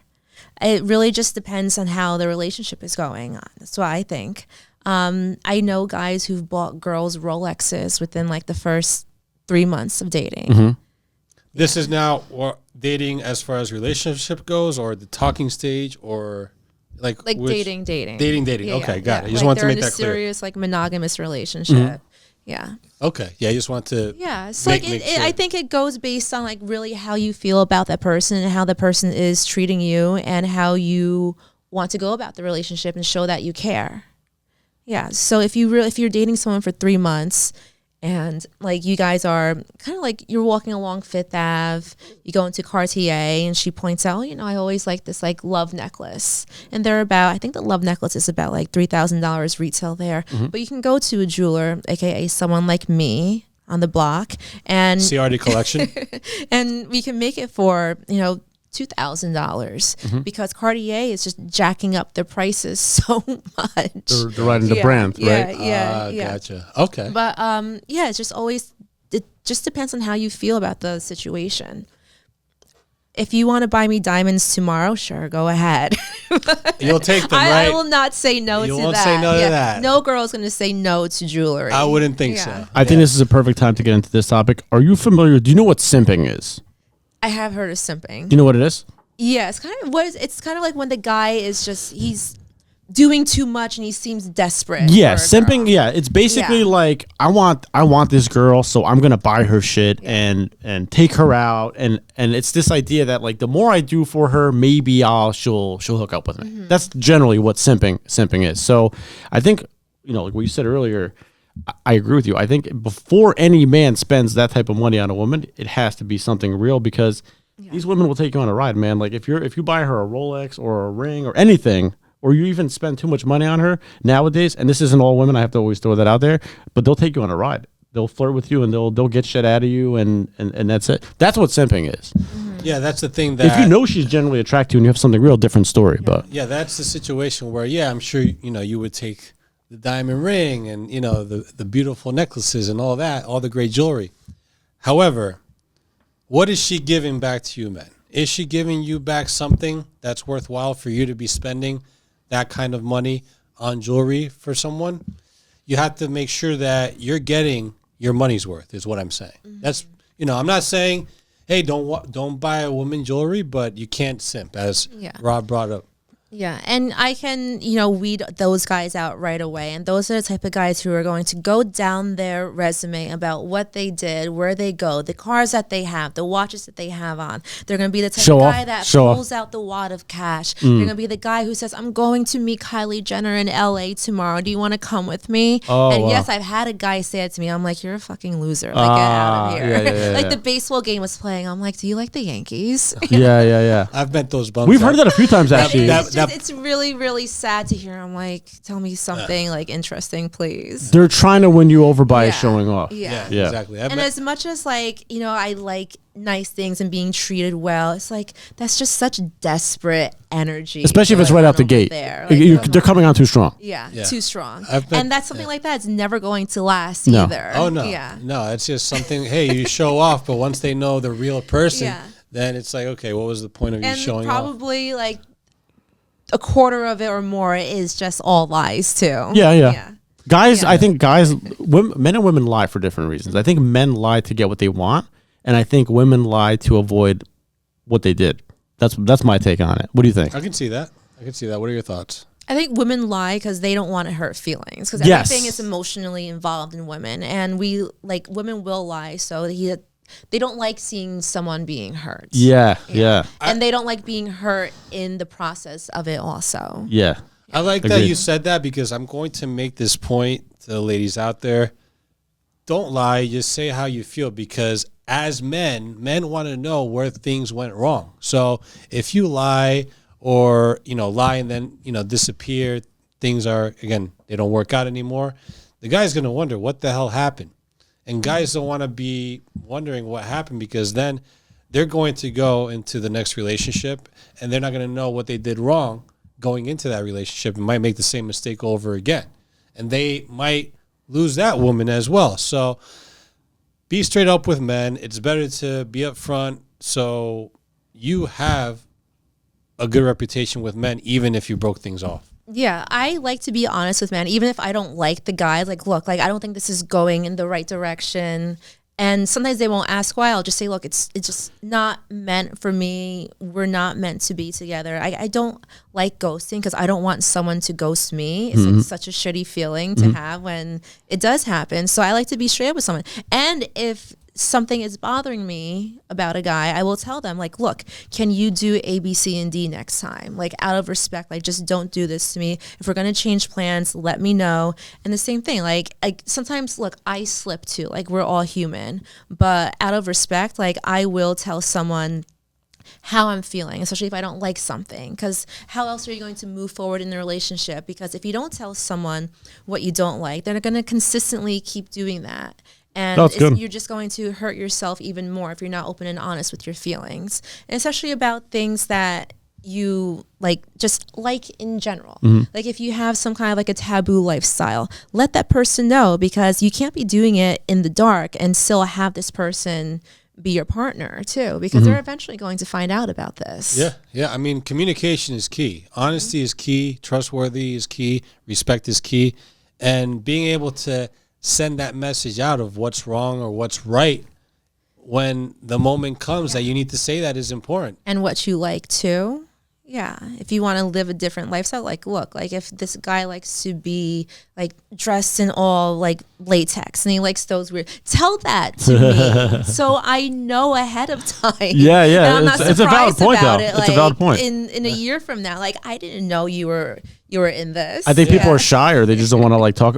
I think people hold stuff like that back because they're afraid of like, how is the other person going to react? Reaction. And that's where a lot of lying comes from too. It's not that you don't want to tell them; it's like their reaction that's stopping you from telling you the truth. Yeah, at this point, I'm an open book. I tell people how I feel, what I think, and of course, as we've almost had this podcast for a couple years now, almost, people know what we think and how we feel for the most part, and you shouldn't be like that where you're hiding things within that relationship or dating. You should be out there and upfront and saying how you feel, your likes, your dislikes, changes that need to be made, because that's what's going to work to improve that relationship. Yeah, and being in New York for so long, it just makes it easier to be honest, because I've just seen so many different lifestyles, and people come like, just say honestly what you like. So nothing really surprises me anymore. So even telling people what I like, it's like, look, this is what I like,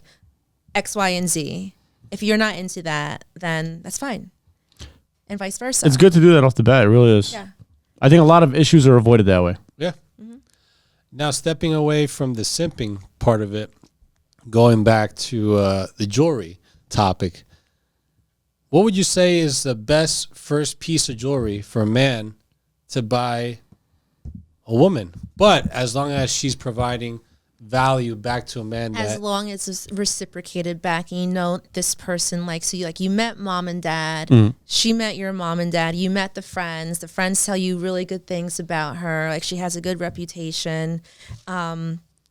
This is what you do. You need to pay attention to your girls. I know guys, they don't pay attention to what women are wearing on them, the necklaces or earrings, the rings. Guys usually don't see that, but you need to start paying attention to that. That's really important. I see you have a ring, necklace, you have some earrings. Good luck. Yeah. So what you do, you see your girlfriend, you see, okay, she has no rings, let me buy her a ring. You know, the easiest first piece to do for a woman is either a necklace or a pair of earrings, because this way you don't need to size anything. For rings, like that can get a little bit more difficult to do, so you can always do that down the line. So I would suggest, a pair of gold hoop earrings, diamond studs. I mean, you don't need to get solitaire studs. There's earrings that have like a small solitaire, and then they have like a halo around it, and that makes it less expensive. You can get, a necklace. I mean, go onto my website and you can find plenty of things. Another trendy piece that women really like are those initial necklaces, which is one thing that I do, but I do it in my own cursive handwriting. So it's not those block letters that you see like every like girl wearing, that like every Chinese manufacturer makes. Okay. Yeah. Those or like the little big hoop earrings, Angel. How dare you? Hey, but I actually love bamboo earrings. No, that was really popular back in the days. Bamboo earrings, rings and nameplates. I love those. Yeah. I Don't remember those. judge. Don't judge on that. That's Those with the Yeah. Chinese sandals. You know what I'm talking about? Remember those? Yeah, the ones they sold at the mall for $5. yeah. man. That was the thing. I back still then. see girls wearing them sometimes. Hey, it's old habits are hard to break. Yeah, right? That's I true. love that. That's true. Yeah. Awesome. Yeah, so I think the best piece, like the easiest things would be like a necklace or a pair of earrings. Yeah. Okay. Go simple like that. I know the first piece that my previous boyfriend that he got me was a diamond necklace and diamond earrings, studs that matched the necklace. Okay. Yeah, very cute, very simple. It's a great starting piece. What are guys looking at price wise to get something like that? Give or take. Probably like at least up to like 1,000, 2,000, 2,500, depending on the quality of the stones too. If you're going to go with the stones that are like VS1, I would say like that's like the clearest. If you're going to go like in like a smaller shape stone, it would like a set like that, probably 2,500. Okay. Okay. I will be redundant here, guys. Again, you have to be very serious when you're spending that kind of dollar at that point, though. So it has to be really serious and it has to be working in your benefit as well. So that's for sure. Yeah, it's only a problem if you're buying it hoping that's going to make her like it. If you have something solid with a woman, by all means, buy her stuff. Yeah. I think it's a good thing. Now it's getting more serious. You're getting close to a potential marriage. Again, guys, don't get married. But if you do, it's getting serious. How do you know what ring size to buy? Yeah, what's the sneaky way to get her ring size? Yeah, how do you find that out without her even knowing? I think the best way to do it, so most of the time, men and women will go to a jeweler and pick out the ring or look at rings together themselves. It's never just a man going to a jeweler saying, "Hey, I want to propose." Like I have no idea what stone that my girlfriend wants. Usually the girlfriend, they will talk about it at first, and then it's a whole process. Like both of them will go to a jeweler. They'll look at stones and they'll see the ring size. Okay. And they'll try on without the like rings first. giving away the. Yeah. So it's never just like the man going by himself. Like, I want to buy a ring. I mean, that does happen too. So let's say in that instance, I would grab a ring from her stash if she has any. Oh, there you go. Yeah. That's a good one. There you go. And usually she'll keep rings on the middle finger, and the middle finger is usually like a little bit bigger than your ring finger. So I would go down, maybe a quarter size. But most of these rings, as long as the band isn't like an eternity band ring, it can easily be resized.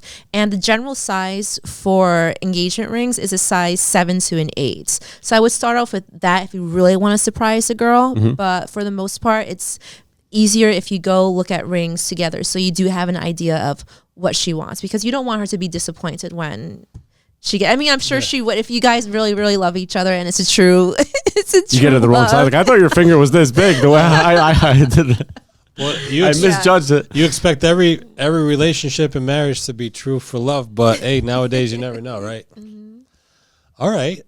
So, and how much do you expect that would be? What's the price range on those? It really depends on what carat size that you get, what type of metal that you're using. Like if you're getting just a regular solitaire, if you're getting like a halo around it, if you want diamonds around the band. So I think a ring can go from like $50,000 up to $250,000. What are these, wedding rings? Wedding rings. Yes. Or engagement rings. They start at how much? You can start at, 60 to 80 grand. Wow. Wow. Okay. Or, I've seen rings at K Jewelers that cost $5,000. Okay. Now, how about I've heard different setups for these rings. Are they natural or lab grown? What's the majority that people usually go for? So now there's a trend with lab grown diamonds, just because diamonds have exponentially increased since COVID. From a carat used to be $500, and now a carat is like $800 or more for like a natural stone. Wow. Whereas if you're getting the lab grown diamonds, you can get them for $1,000 a carat. So now if you're getting a VS1 stone, a natural stone, that can be probably like $3,000 to $4,000 per carat. Lab grown diamonds is going to be $1,000 a carat to get. And you cannot even tell the difference between the two. And some women, look, they don't care about lab grown or natural. They just want a ring to show off to their family and friends. So they want the 5-carat ring. And, you know, neither one of them can afford it to, because a 5-carat ring is probably going to cost you about $60,000. Wow. Yeah. It's a good amount. You said, what is it, 1,000 a carat? 1,000 a carat for lab grown. Okay. It's a good amount right there, that's for sure. And if it's going to be the exact same thing, why not? And it's more like economically it makes sense to get the lab grown for some people. What was the per carat cost for the natural one again? Natural one for 1 carat? Yeah. 1 carat, I would say like 3,000 to 4,000. 3,000, 4,000. All right. All right, good. And then you can provide that, right? You can at Ciardi Collection. I can do lab grown and natural. Okay. Yeah. So the diamond provider that I work for, we can actually trace the stone back to the mines. So I work with, I mainly work with natural stones, but I can source lab grown from virtually like any diamond supplier. And the good thing about lab grown is that you don't need to source it back to the mine because it's just growing in a lab. Like there's nothing it doesn't need to be traceable because it's just a lab that's growing in it.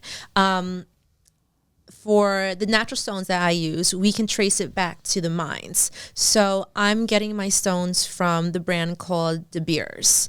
And the company that I get them from, we can trace it back to the mine. So it's literally De Beers mine to the diamond company to me. So it just only has 3 steps in the process. Whereas other diamond dealers and brokers, it can go through like 5 or more different hands, and then it gets all lost in the process of where it comes from. And the diamonds that I'm receiving, they are GIA graded, which is the Gemological Institute of America. And it's almost like the GIA grading in a diamond is like having the Carfax for a car. Gotcha. And it's going to tell you every single thing about that diamond. That's how you trace it. And that's not how you trace it, but that gives you the specs of the diamond. Yeah. So if you're getting like a random diamond without the GIA grading, the GIA papers, you're not going to know exactly if it's 1 carat or 1.95 carats. I see. But with the GIA grading and with the papers, you will know that that diamond is 1.95 carats. It's certified. And it's not like skimping out on the 0.5 carats. I gotcha. Yeah. All right. It's interesting. Very interesting. Stuff, I haven't learned more about jewelry and diamonds more than today's show, that's for sure. So, again, Ciardi Collection. Support Amy there. Quick pause in the action to remind you guys to, hey, subscribe to the channel on YouTube, The Podcast Guys. We are also on Instagram, TikTok, and Rumble, The Podcast Guys _. We're on Spotify now. Just popped up recently there. And The Podcast Guys 5 on X. So, with all that jewelry talk, and for men needing to shell out a good amount of dollar for those jewelry, I don't think we covered this yet. What do women bring to the table for men to provide that to their woman? What should women bring to the table overall? I think women need to bring that nurturing sense of femininity to a man.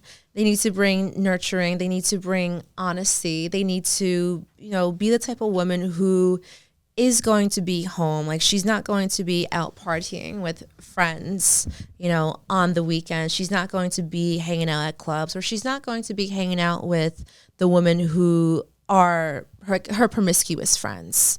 Yeah, they can be around, but she's not going to be going out with them. So no girls' nights out? No, there are still girls' nights out. Girls' dinner. Can their guy come with them and still have a girls' night, but the guy's there if they're in a relationship? I think men and women do need their separate times apart, and it's necessary for women to be with other women.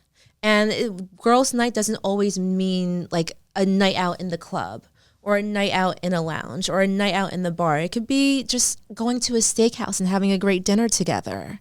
Okay. For me, that's what I think girls' night is. I'm over the club. I don't need to go to the lounge. Yeah, every now and then for a birthday party, it happens. And Sure. That's something that I would love to invite my man to. But would I ever go crazy somewhere. Like, and honestly, like when I do go out, like I don't get hit on that much either. So like a man, like honestly doesn't need to really worry about that with me. And I'm stay very to myself when I'm to myself when I'm out too. So I like to be with my friends and focus on them rather than like going out to find someone or like to look for love outside, because like that's not the whole purpose of why I'm out with my girlfriend. So if I do have a boyfriend, yeah, there will still be girls' night out, and a man will have, you know, his boys' night too, whatever that may be. Well, I'm not sure if you see this part, but do you see the point of a man saying, hey, I prefer for you not to have a girls' night out, and if you do have a girls' night out, at least have me with you so I don't risk my quote unquote investment, because, you know, I'm taking care of you now. You may be my, you know, serious girlfriend or wife at that point.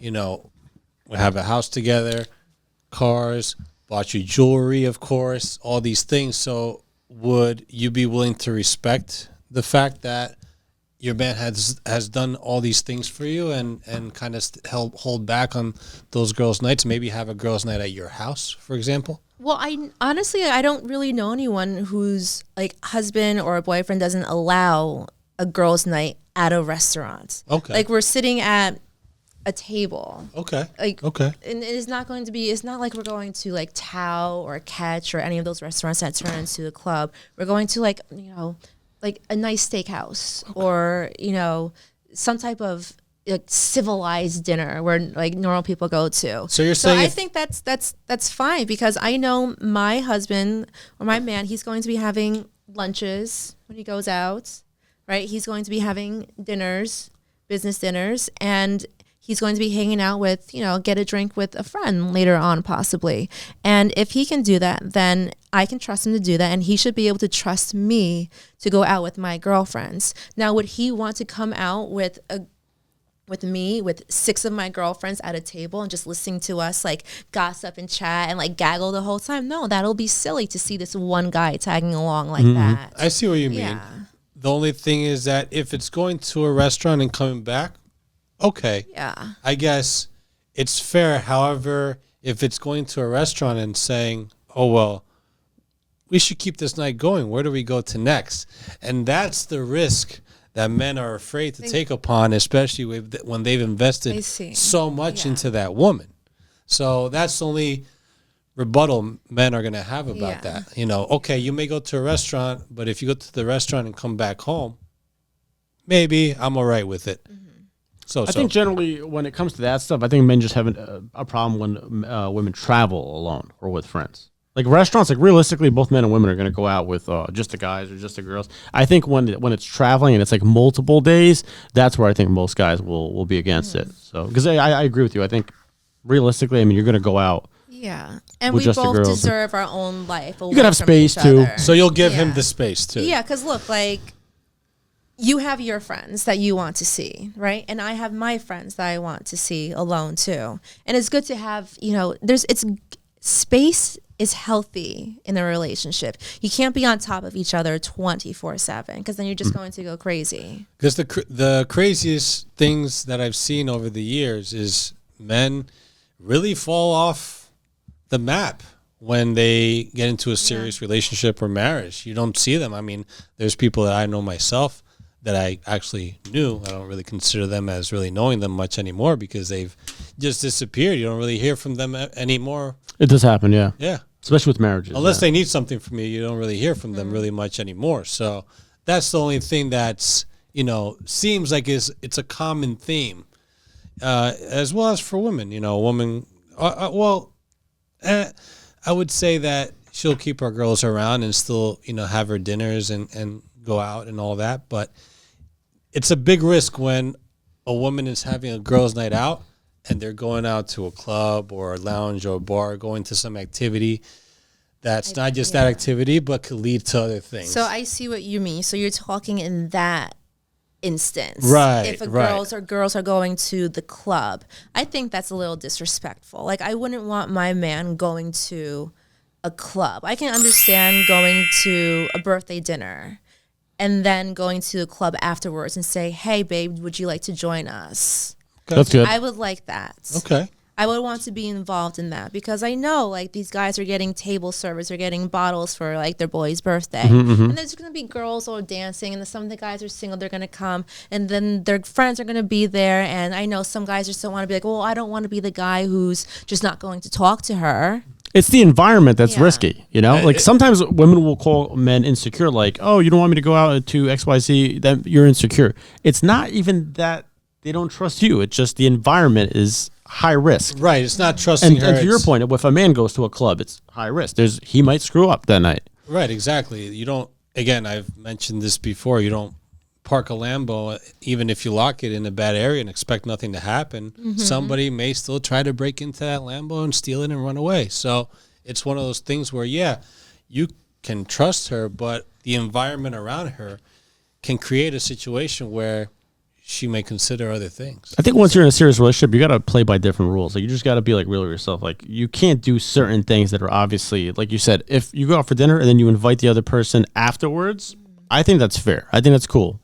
But if you just go out, disappear, don't text the whole night, that other person by default is going to start thinking, like, what the hell's going on? They're like, going to start thinking. They're going to start thinking they're shit. You're going to start making stories. Right? Yeah, 100%. Drive the other person crazy, and that's what causes, trust issues, arguments. Trust issues, those blow-ups. Yeah. Exactly. And that's the problem. We don't want that. So now going back to the value that women provide men, if men provide all this value to women, what else would you say is something that you yourself would provide to a man, given that he provides all that you want and more to you? So God forbid something happens to my man, like he loses his job or he doesn't get the bonus that he expected to have. I have my business and I can leverage my business to hold us up for that specific time period in order for my man to get back on his feet. So let's say, for instance, he's in tech. There's always layoffs in tech. And he gets laid off for 8 months, but I'm still working and I have my business. I can keep us going because I'm making that money as well. So that's one of my advantages that I have for a man too. So like if something happens to him, I'm not going to break up with him. That's what happens in life. Like a lot of these companies are laying off people like constantly. That's unfortunate. Now the thing is though, is there an expiration to that? Is there a time where you would say, hey, I'll support you for 3 months and then you really have to have something by then? Or are you conscious and fair enough to say, okay, I'll hold on and carry us for 6 months, 9 months, maybe a year plus until you find something? In those industries, like you're not going to find a job within 3 months. It usually takes longer than 3 months to even go through the interview process for one of those jobs in tech or in finance. So like since I love the person, I will be able to hold them up for as long as I can. Fair enough.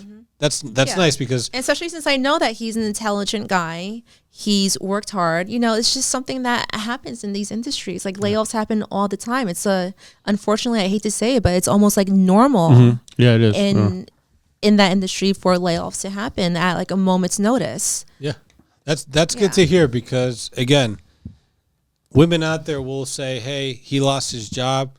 He's not doing it for me now. It's what you did for me yesterday, and I have to move on." So it's good. It's a breath of fresh air to hear that you would be able to carry and really hold it together for the sake of your man and the team, and really eventually growing that relationship, no matter what stage it is in, still continuing to grow, even though there's some bumps along the road. Yeah, it's like having a support system. Like you and your man, like you and your girlfriend, you're a team. And when one player is down, then the other player has to hold up the team until he can get back up. Okay. Yeah. Okay. Now, would you be offended if your man said, well, hey, I'd like a nice home-cooked meal at least once a day? What is that something that you would be okay providing? I love cooking. Yeah, that's like one of my favorite things to do. So like when I was in college, my last year of college, I I studied at Paul Bocuse in Ecole, France, and Paul Bocuse is one of like the top hospitality schools in the world. Cool. Wow. Yeah, Very so nice. I went over there on an independent study, like learn how to do like a few like French techniques, you know, study the area, study the culinary over there, and I cook for myself every day. So like I would love a guy who would just want a home meal like cooked for him all the time. Like Huge. that's my thing. It's great. Like, I Okay. thrive in that. Nice. Yeah. Okay, cool. Yeah, and it's also like part of like being like creative too. Yeah, just learning like new like cooking techniques. Yeah. Yeah, I like cooking yeah, too. I like having fun with it. Like it's sexy. Yeah. Okay. Yeah. I like that. That's then, you know, I'm sure there's guys out there that would like that as well. And then I would say one more, which is very important to the guys out there, is well, you said that in your previous relationship, there wasn't the sexual chemistry in bed action that was lacking. So that's something that you would still be keeping up with, I would say, right? Would be fair to say. Wait, can you elaborate on that again? So as far as providing value, Yeah. men are looking for, of course, sexual relationship. That's something that you would be willing to keep up as a value to provide to a man. You have to. I mean, that's something that I require also. Okay. Yeah. So it's You want your man to be sexually active too. I want him to be sexually active with me too, because that's what makes you feel valued and what makes you feel attractive. And you know, it goes both ways in a relationship. Like you know, at this age, like in your 30s, like your sex drive is at your highest, Right. to be honest, like realistically. So yes, I need my man to have a high sex drive, like, and for both of us. Like that's just what keeps the attraction going, and that's what keeps it fun. Like you don't want a stale relationship. You don't want No. someone who's like vanilla, who's boring, who just wants to like just be on the couch or go to bed. Like no, like let's keep it sexy. Let's keep it fun. Like and Because flirty. once things get Yeah. boring, I think that's like the number one relationship killer. Oh, That's that when things. kills it. Because Yeah. if once you get bored, your eyes are going to wander. You're going to lose attraction. You're going to stop sleeping together. Cheating happens. So yeah, you know, marriages maybe it's a little different. Marriages maybe fall apart because of it could also be lack of sex. But I think when marriages fall apart, it's more for financial reasons, probably, right? I think that's one of the main reasons. Yeah. If a guy is missing what he's looking for as far as sexual, then you know that's one way that marriages fall apart on the guy's end, for sure. So that's why I brought that up, because I think that's important for men, and that's why men end up, you know, as you said, men are in marriages and are relationships, and they'll step away from that to go on the side and cheat with a side piece just to have that excitement, have that sexual fun, because he doesn't get that at home. So that's why I brought that up. The reason I like to do these type of podcasts where we get both a male and female perspectives, because it gives like everyone a chance to like hear the other side. Like guys that are watching get to hear it from a woman, like what's going on in your head, what you want, how you see it, so on and so forth. So I like having these kind of conversations. Yeah, and I think it's very important. I mean, like what you guys are doing for men is amazing, because Yeah. men never talk about dating with other men. I don't know, do they?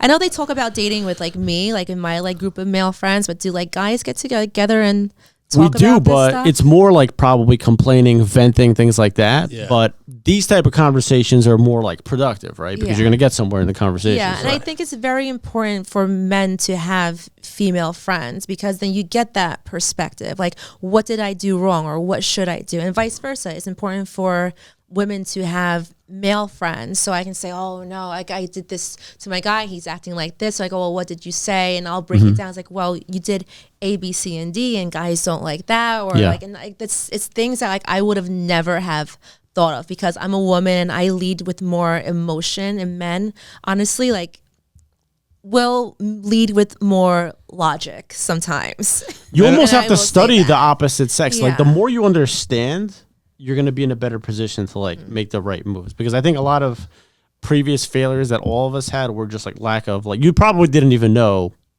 what was causing it. Yeah. Yeah, I mean, But realistically. mainly men make the decisions based on logic, and women's decisions are mostly based on emotional mindset, emotional actions.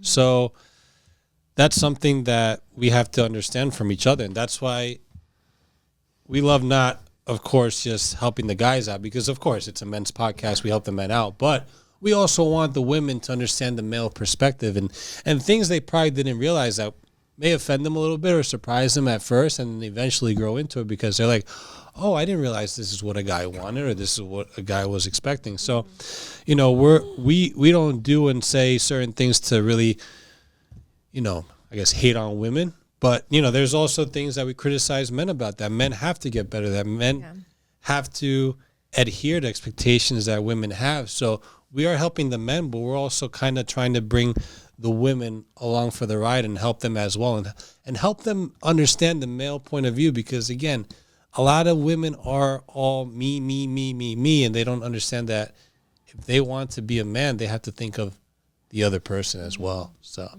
I think that's what's huge about what we do. And, you know, thank you for the kind words.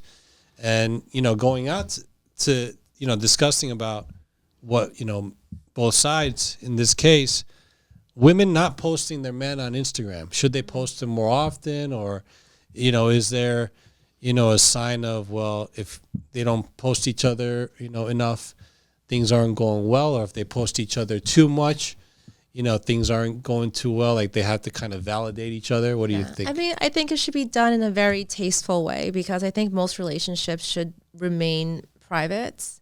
Because if you post too much of them, then people are going to know too much about your life. And then, you know, sometimes like bad energy can come into it too. Right. Yeah. And I don't want anyone, you know, looking at my man or like thinking like, oh, like I don't like what's going on, or like their jealousy comes towards it, because that's jealousy is a very, very powerful energy. Yes, it is. Yeah, it is, and it can ruin a lot of things. Like even if it's not directed towards you, like in front of you, but just the energy of it itself can ruin a relationship in itself. So I don't think you should post your man every single day, but if you are an attractive woman, or if you are an attractive man, and you do have women commenting on your page, and you have women on your page that you have dated in the past, and you look like you're still single on your page, that's when it's an issue. Yeah, you should post your girlfriend. It should be clear that you're, and it should be it should be clear that you are dating someone, that you are very, very unavailable. Agreed. Yeah. Yeah, I see that there's actually guys out there that barely post their woman, or vice versa, women barely post their man. So I think to some degree you should be posting each other a little bit. You don't have to put everything out there about yourself, but at least, you know, making it known that you have a girlfriend, or, you know, a woman has a boyfriend. So I think that's important. Yeah, not posting at all, just like it sends the wrong message. I mean, the other person, it must bother them too, like, you know, knowing, because like, let's be real, like when you go on somebody's Instagram, you're going to automatically assume certain things about them. That's where you're going to go to, right? You're not going to go on their Facebook. I mean, maybe, but you're going to look at their pictures, round everything up, and kind of assume like, okay, this person's single, they like to do X, Y, Z. They're probably this type of personality. So if you're in a relationship and you don't post a single picture, I think that's kind of fucked up, to be honest with you. Yeah, and with what's going on in today's dating market, social media, etc., do you think it's easy for a man to attract a woman? I think it can be if he knows how to, and he's trying to attract the right woman that's in his playing field. That's what I think. Okay, let me go back on that. So is it easy to attract? For a man to attract a woman nowadays? Let me see. I think it's yes and no. It's hard because, like how we said, social media has basically ruined everything and everyone's perspective about life. Like you see these women going on these extravagant trips, and you see these women getting these boxes of roses in France. It paints a picture like the grass is greener on the other side. Like, yeah, when it's not, because I know some of these girls who it's happening to, and their boyfriends are constantly cheating on them. Yeah, they're unhappy. Like, and honestly, they're not as attractive as they are on Instagram, right. And they live a very unhappy lifestyle. That's like behind closed doors. And that's why we love to keep it real here and tell both sides how it is, because living a lie is the worst life to live. You want to be able to be yourself.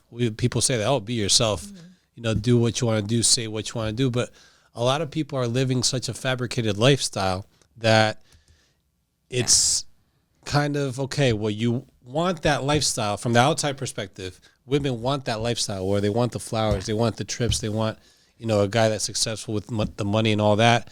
And a man just wants the hot girl. But is that real life? Most of the time, it's not. And it's not. And it comes with, you know, problems and issues. And the grass isn't always greener on the other side. And just because someone's life looks perfect, it doesn't mean it always is. And I'll give you the prime example of that because I went through something like that. And that was in my previous relationship where I was dating a very successful man at a young age. So we had a 10-year age gap.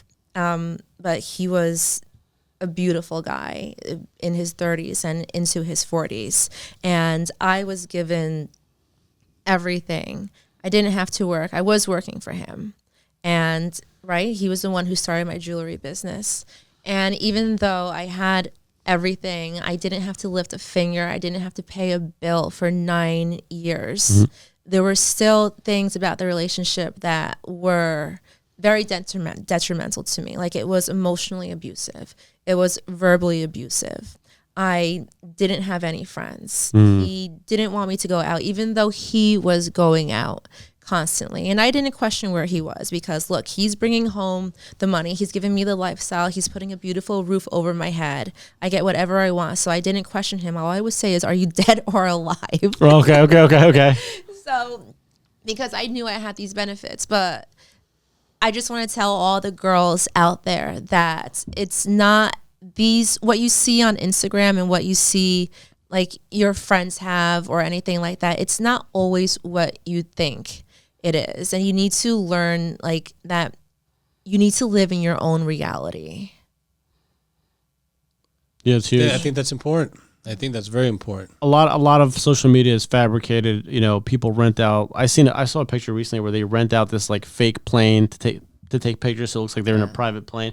People, they make stuff up. They take pictures next to Bugattis that they don't even own, or they go on a vacation for a week, and you know what I'm saying. They probably go in the plane, take the picture, and then walk out. A lot of it, they don't even take off. It's just showing off, and I get how people see it, and they're like, I want to do that too, and I want to go there and post that same picture in Greece or wherever they are, you know. So I get it. So, but yeah, thanks for saying that because I think people need to hear that. Yeah. Have you tried online dating, and is it easy or hard? Online dating it's very hard for me. It's really hard. Wow. I don't enjoy it at all. So I've only tried, Bumble is awful. I don't like Hinge. I've never been on Tinder. I'm on Raya right now. Was that a new one? I haven't heard of that one. Heard of that It's one. been around. It's one that you need to kind of get like accepted into, and you need to have friends who are on it and you need to like refer you. Okay. It's one of those. They have better quality people on it, but still it's like it's the same thing, you know. Like, DM, start with that, and then yeah, like but on Raya you need to match with the person first. Okay. Basically.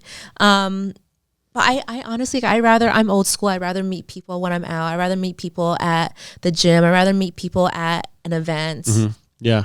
There's something weird about the whole online thing. We were just having a conversation. I think it's really, really strange because you're just putting up like the best pictures of yourself that you have. And that's not you every single day. Exactly. Like you're not partying in like in Italy. Yeah. That's maybe Right. like once a year, like once every like 2 years or 3 years. Like that's not your lifestyle. Right. Like I want to see who you are like in front of me the moment that I meet you. Yeah.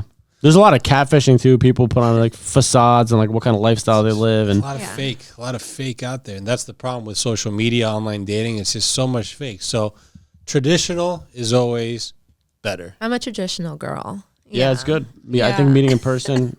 I like meeting in person. I like feeling the energy and the vibe. I like hearing the voice and what you're wearing, how you're standing, like your body language, how you're interacting with everyone else. Like how are you how are you commanding the crowd? Like, how are you visible? Like, what are you doing to stand out? And who are your friends? How are you socializing? Like, I look at all of those things when I'm out with someone. The dating app is really honestly only good to just set a date. You got until you meet them in person. That like the app is only good for like, okay, I find you attractive. Let's DM and set a date for a Saturday, and like that's it. And there's some people that I know that the dating apps work for. Like my best friend, they met each other on Tinder, and literally she said to him, "Hey, like I like you. I don't want you to see any other girls." And guess what? 5 years later, they're married, and they're one of the most beautiful couples that I know.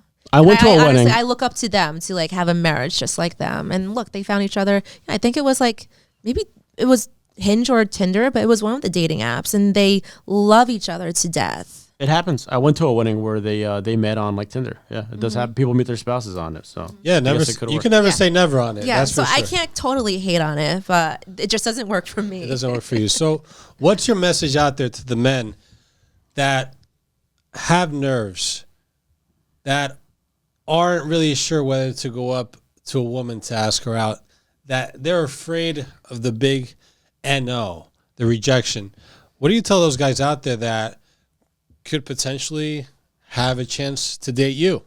I think rejection is always a part of life. So unless like you're not going to learn how to overcome that fear of asking any girl out unless you're getting rejected. Like we get rejected from like daily things, from jobs, from like I can go down a list of what like rejections that we can get on a daily basis. But if you're not constantly practicing going up to women or talking to people, then how are you ever going to know how to do it? Like the simplest thing that a man can do if he's nervous about going up to a woman is practice. Like go to Starbucks and talk to the barista there.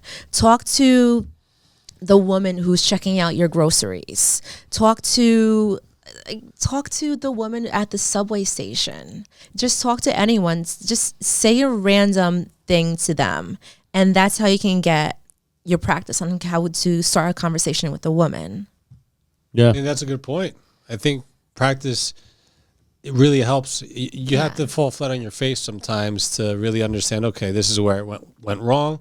Because most of the time she won't tell you. It's just a no, or it's just kind of like you're creepy, get away from me, or I'm busy, or it's ignore. Practice and just being authentic and just loving who you are. And if you can be authentic with yourself and know who you are, like if you know that you're like the jock, own that. You're a sporty guy, you love sports, you're a D1 athlete, you're successful, like own that shit. If you're a tech nerd, own that shit. If you're a genius, like own that. Like own who you are. If you love dogs, you love dogs. If you love cats, like show that you love cats, and you'll meet someone who resonates with your energy. Big time. Yeah, solid advice. Big time. Because generally what we hear, like based on like the previous guests we had on, it's like men have this fear of approaching women, but I think most women want to be approached as long as you're not a creep about it, right? Hover around her, or like stare at her from across the room. Like I think if you just go up and introduce yourself and say, "Hi, my name," I think that's a good start. Yeah, you have to give it a shot, because if you don't, you're definitely going to get a no, right? You're giving yourself the no. Yeah, and if you get a no, you're just getting a no. It's not like she's slapping you in the face or punching you. I think the cutest thing that ever that happened to me in the last couple of months, like I was in Whole Foods at Hudson Yards, and I walk out, and this guy runs up to me, and I see him out of the peripheral of my eye, and he goes, "Excuse me, miss, like, were you just at Whole Foods?" And like, I look at him, I'm like, okay, like he's cute. I'm like, yeah, I was in Whole Foods, and I had like a mouthful of mac and cheese in my mouth too. That's funny. And he just comes up to me. He's like, "Well, I just wanted to say hi. I just thought you were really beautiful, and you look really nice, and I just wanted to introduce myself to you."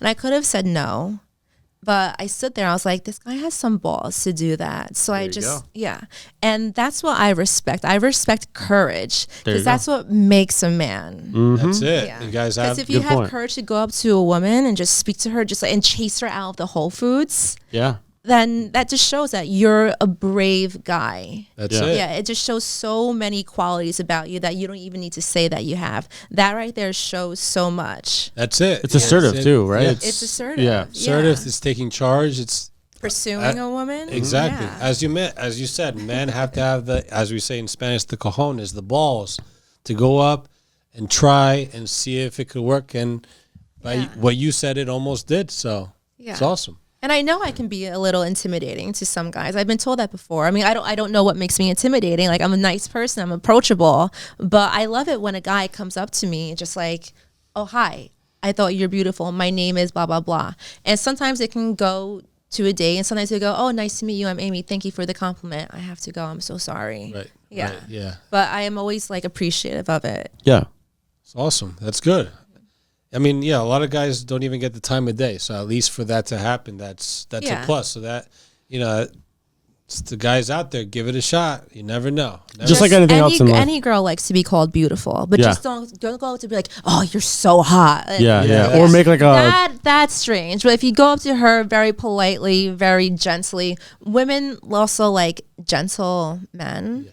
Yeah, they like it when you just go up to them, oh, you know, hi, I just want to say that you're very beautiful. Have a nice day. And some guys have said that to me. I think you're beautiful. Have a nice day. oh wow, And then okay. they walk away. But you And know I'm what? like, Okay. Oh, there you go. That's Makes your day. But you know what they're hoping with that? They're hoping that you come around and continue the just conversation grab their with arm. them. No, come back here. Yeah, exactly. Well, wait a second now. I want to get to know you.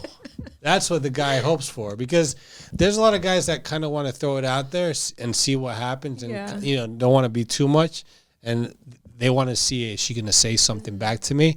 And if she does, it's a win. I was gonna say, I think guys overthink it to the point where they talk themselves out of doing it. The more you sit there and like think about it, like, or what could go wrong, you're just gonna talk yourself out of it. And that's a good way to practice too. Just go up to a woman, say something nice to her. Exactly. And another thing, if you don't want to compliment her on her looks, years ago, I was at this lounge. It was in Totowa, and some guy just complimented me on my hair.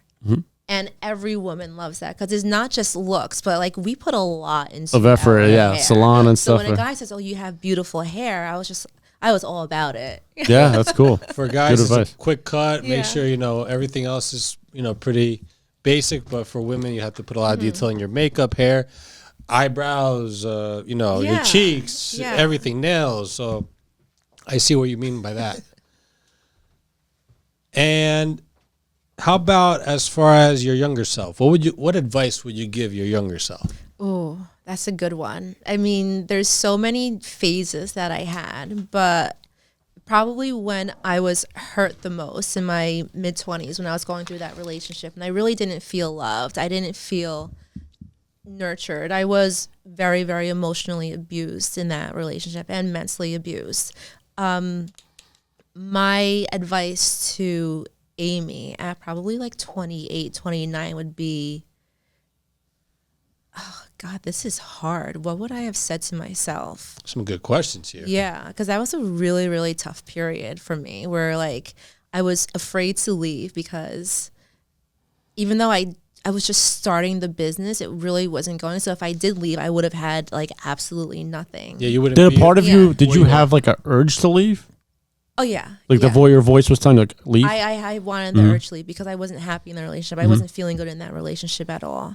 So what I would have told myself, I mean, this probably would have gone back to when I was 24 to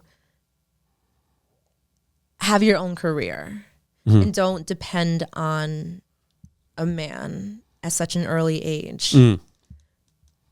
It's fair. Yeah. It's fair to say, because there are Yeah. podcasts out there. There's people out there that say, "Hey, she's got to quit her job and she's got to just be with you and that's it."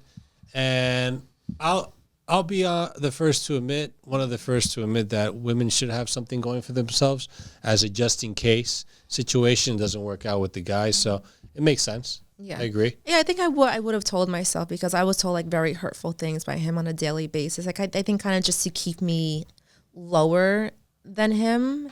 Manipulation? He, It was like like a manipulation type of thing. I think it might have been Control? like a it was a control thing. Like he was very, very controlling. I think what I would have told myself, you know, just what I would have said to myself is like, look, like do not listen to the words that he's saying. You're so much more than that. You have all this potential to grow and to become a beautiful person. You know, you are where you are for a reason. And you're building this career for yourself. And there will be a point in time where the relationship will end. But don't listen to those words and just don't let any of that stuff get into your head because you're just so much more than what he's saying that you are. Yeah. Yeah. Okay, good. Good. Now, what's important and what defines, because I know we talk about a lot of, you know, being successful and your career and what you're doing with Ciardi Collection. What defines your success? Is your career or family? I think, you know, it can be both, and women can absolutely have both in a lifetime. Nowadays, like, women can have the success and they can have the family. So I don't think one or the other can specifically define a woman's success. Just like a man, like, you know, a man can build like this beautiful family. He can build an empire, but that's not just going to be what makes him successful, or his career isn't going to what makes him successful. I think being like a well-rounded human being, a man or a woman, is what's going to make you that successful person, like, overall.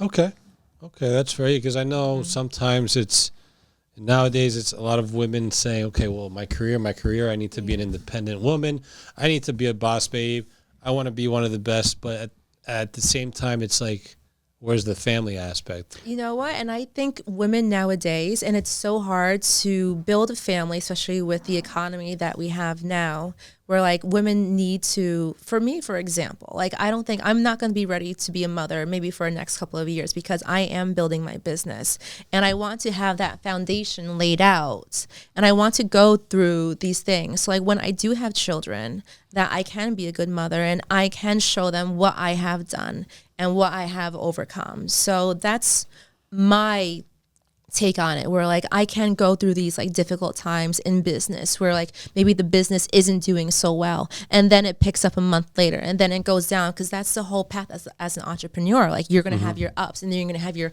lows. Like there's times where like I feel great, and then maybe the next week I'm like, oh my God, what's going to happen to me? Why did I even choose to do this? Yeah.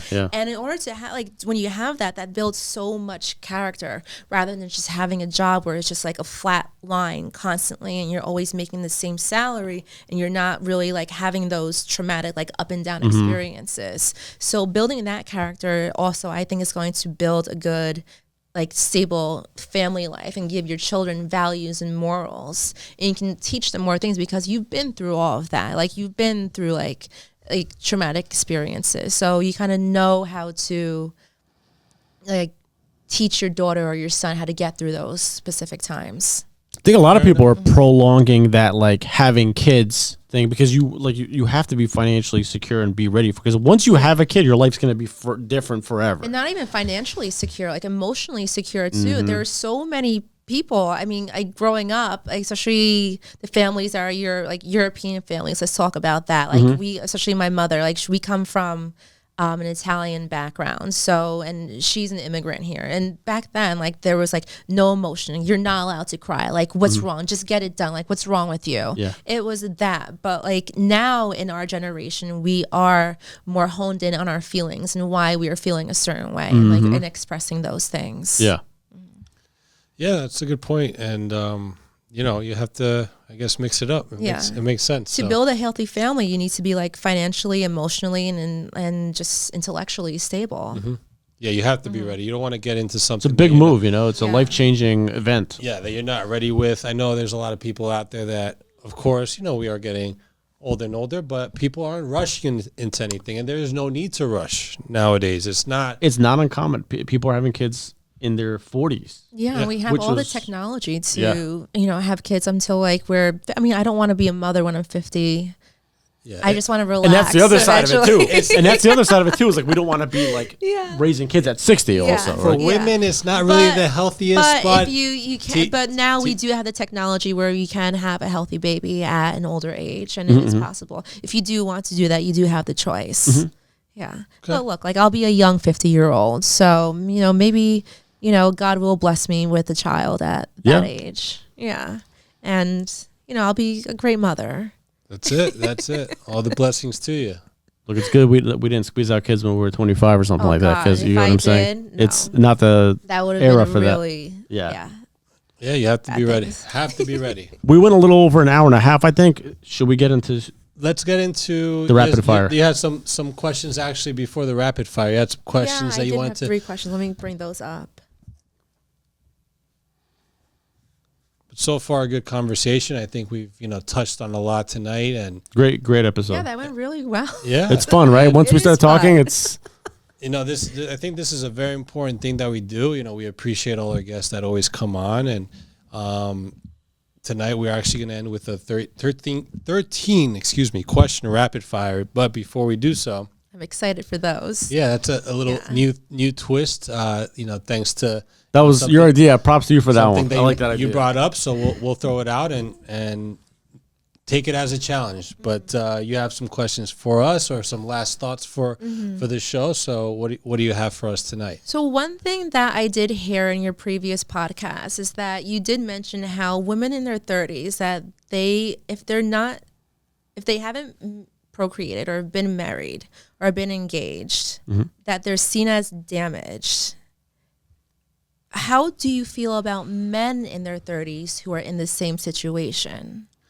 I think I'll let you say yours. What I think for men is that as men get older, there's no time that men have to say, okay, I have to have a kid.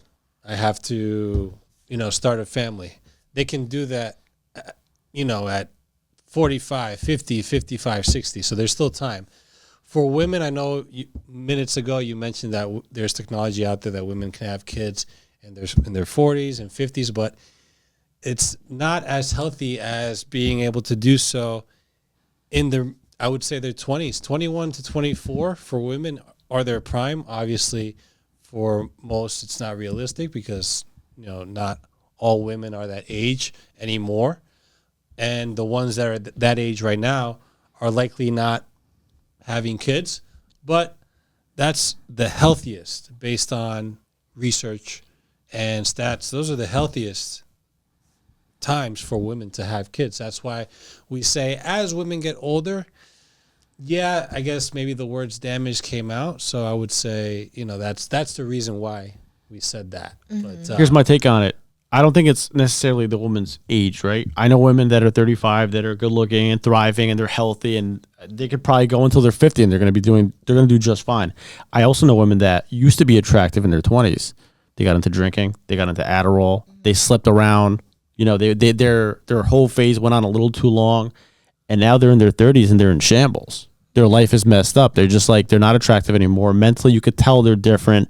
I think what we said in that episode, we weren't trying to say that just because a woman's 35 or older that she's, what would you say earlier? Damaged good. She's damaged good. It's not the age. It's what did she do from 18 to 35. That plays a huge role in it. So good question, and I wanted to clarify that. I think there's things that she's influenced by, things that she's done in her life that also affect. And the same thing could be true for a man. Like I think that was a part of the question, right? If a guy's 35 and what did he do from 18 to 35, right? You could be in great shape and on the right path at 35, or it could be. I know a guy that had his liver replaced from drinking, but at 35. So it depends. It's not the age. It's what you did. It's what you did and how it affected you and how if you worked on it or not. I think people use 35 as that turning point because that's generally a turning point in most people's lives. 30s. That's that. It's either going to go good from here or probably downhill. And we have to face it. Men see more attractive women when they're in their younger phase, in their 21 to 25-year-old phase, and then 26 to 30 or 29, and then it goes in different phases. So the younger women are, the more attractive they are to men. It's just kind of the natural way of life. But as men get older, men do have to take care of themselves because, yes, men do age like fine wine, but you have to work for it. Rob and I are in the gym consistently for years. We are always working to learn something new. We're doing all these things to help you guys out there, help you improve with women. We're bringing on guests to help you, improve with women, see what women are thinking, what they have in their mind, what they like to say as well. So there's things that we're doing to keep up. If there are men that are not keeping up, then they're going to fall off as well. So. Did you have another question for us? Yeah. So my next one would be what advice would you give men to steer them away from unhealthy emotions? Like, for example, I'll give you an example. This guy told me that he kind of likes women who just are a little bit toxic.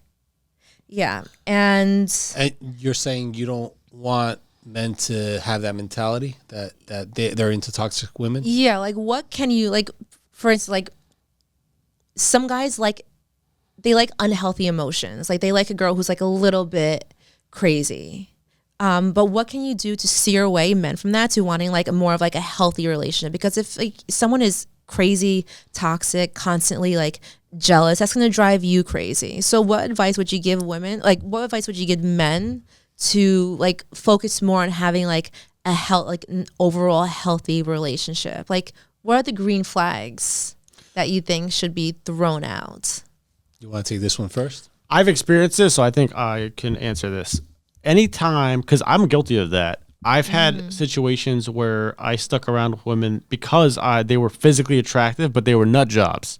And every time I hung out, like it was nothing but problems and drama. And like one time I got into a fight with another guy over some girl, and it was only because I was physically attracted to them. So my advice would be, if this helps, is like be honest with yourself. Like, are you just talking to this girl and chasing her, pursuing her because of her looks, but you know she's a problem? Because if you do that, then it's your own fault. And I think that's something that younger guys are going to be more likely to fall into.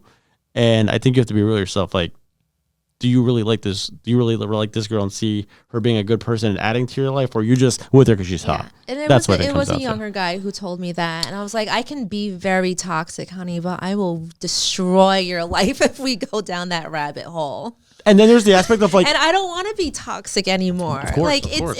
it's annoying. It's more work to be toxic. So is that something you say you've left in the past, or is that something that still lingers a little bit? Being toxic? Yeah. I mean, I guess everyone can be a little toxic. They can have their ways, right? Yeah, I get jealous. And look, like I'm half Colombian, half Italian. All the odds are against me at this point. Like I have a temper. Yeah, if yeah. someone really pushes my buttons, like my blood is at a rolling boil constantly. But I know how to maintain it at a level where I don't get to that point anymore, because I know how it feels to be at the point, and I don't like that feeling. So the moment someone takes me there, I'm done. I get what you're saying. And it does take like practice over years to learn to control that, I think. Yeah. It does. And sometimes guys will tick me off and I will explode. And it's not a pretty image. And usually that's when I self-sabotage a relationship. Okay, like if this is happening now, you got me on a roll, and then I'm just not going to stop, and I'm going to be crazy for the rest of the relationship. Yeah. Yeah. I think some people have a short fuse. They're going to flip out right off the bat when they don't like something. Some people I'm more of like a long fuse. Like I will be quiet the entire time, but then I'll lose it type of thing. Like everyone's different. But I think learning to control that, it takes practice. Like you have to be aware that it's happening and be like, don't do it. Don't, you know what I mean? Like you have to have that like it's like self-control basically. You need to be aware, like of those triggers. Yeah, because I blew up on a guy one time, and then it just, you know, when you just keep going and then you just can't stop, and you're already you're in the moment. Because it keeps going and rolling. Yeah. It was one of those. It's happened to the best of us. My take on it is for men to be their best self. Still go to the gym. Take care of your health mentally, physically, emotionally. Do the best you can to be a leader, to be respectful, to be trustworthy, to be assertive, to be confident. And some of those things aren't what you are in that moment. Some of those things are things that you have to grow into and you have to work to have, right? As well as, of course, money, status, all that. But you want to attract the best woman, you have to have as many qualities as possible to attract the best woman. And you will have the choice to avoid the toxic women because you'll have a plethora of options. So that's my take on men, in my view, avoiding toxic women. Your energy will weed out those people. Exactly. I think you'll attract... Energy is everything. Yeah, energy. I think you'll have women that see through the BS and realize that this is a good man. I'm not going to screw with him. I'm not going to act all this jealous and all that. And then the guy's going to see that and pick the one that he knows is not toxic. He's going to avoid the toxic ones because there's many of them out there. You see them all over the internet, on social media, and in person. But the few ones that are out there that aren't that way, he's going to pick one of those. If he's smart enough to do so.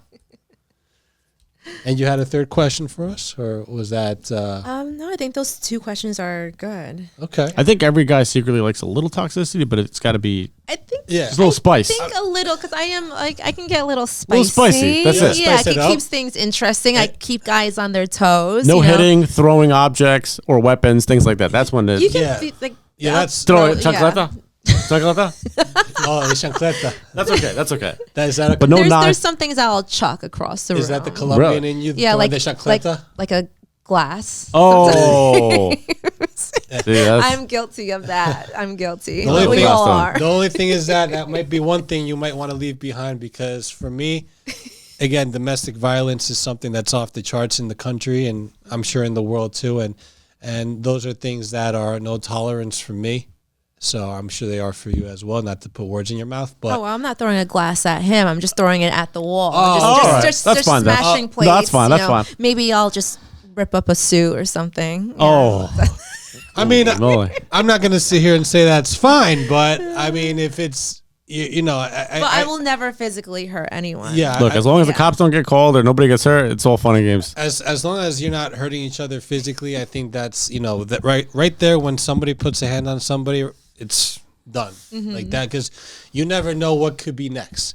It could be a hand the first time, and it could be a glass the second time. So you really want to avoid those things. Let's get into All right. rapid fire questions. So, Rapid fire, ready. 13 questions. so I guess we'll do like 6 or 7 each because I don't have 13 Yeah, of my own, all right? So he's going to ask you one, and then I'll ask you the next one. Okay, here we go. Red wine or tequila shots? Oh, red wine. Italian red wine. Ed Sheeran or Young Thug? Depends on the mood that I'm in. Okay. Vacation in Montana or California? Montana. Gotta be in the mountains. Gotta shoot some guns. Gotta ride some horses. That's life. Dad bod or ripped guy with abs?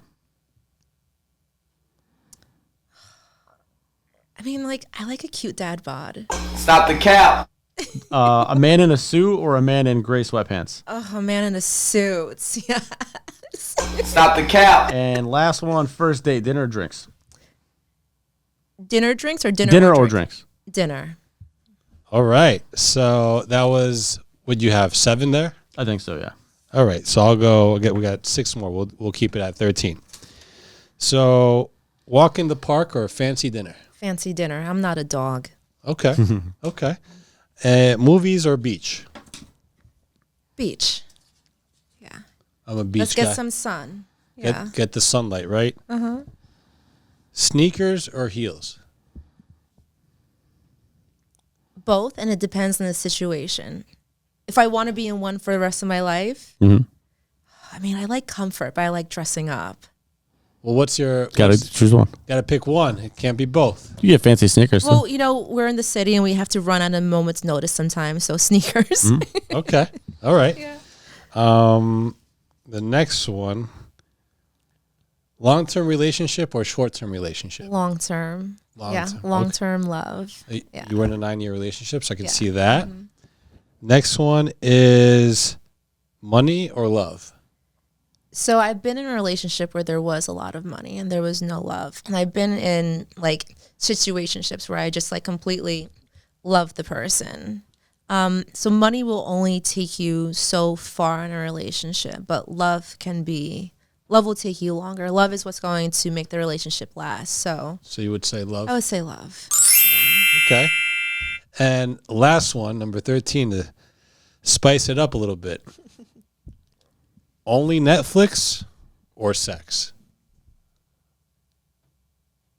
Only Netflix or sex? Netflix, Netflix without or like- sex, or Netflix with sex? Netflix with sex. Okay. I have one last one. You gotta get in that hot An astrology Put on one. that thing. You get me? Which sign make the best lovers? Which sign is the worst daters?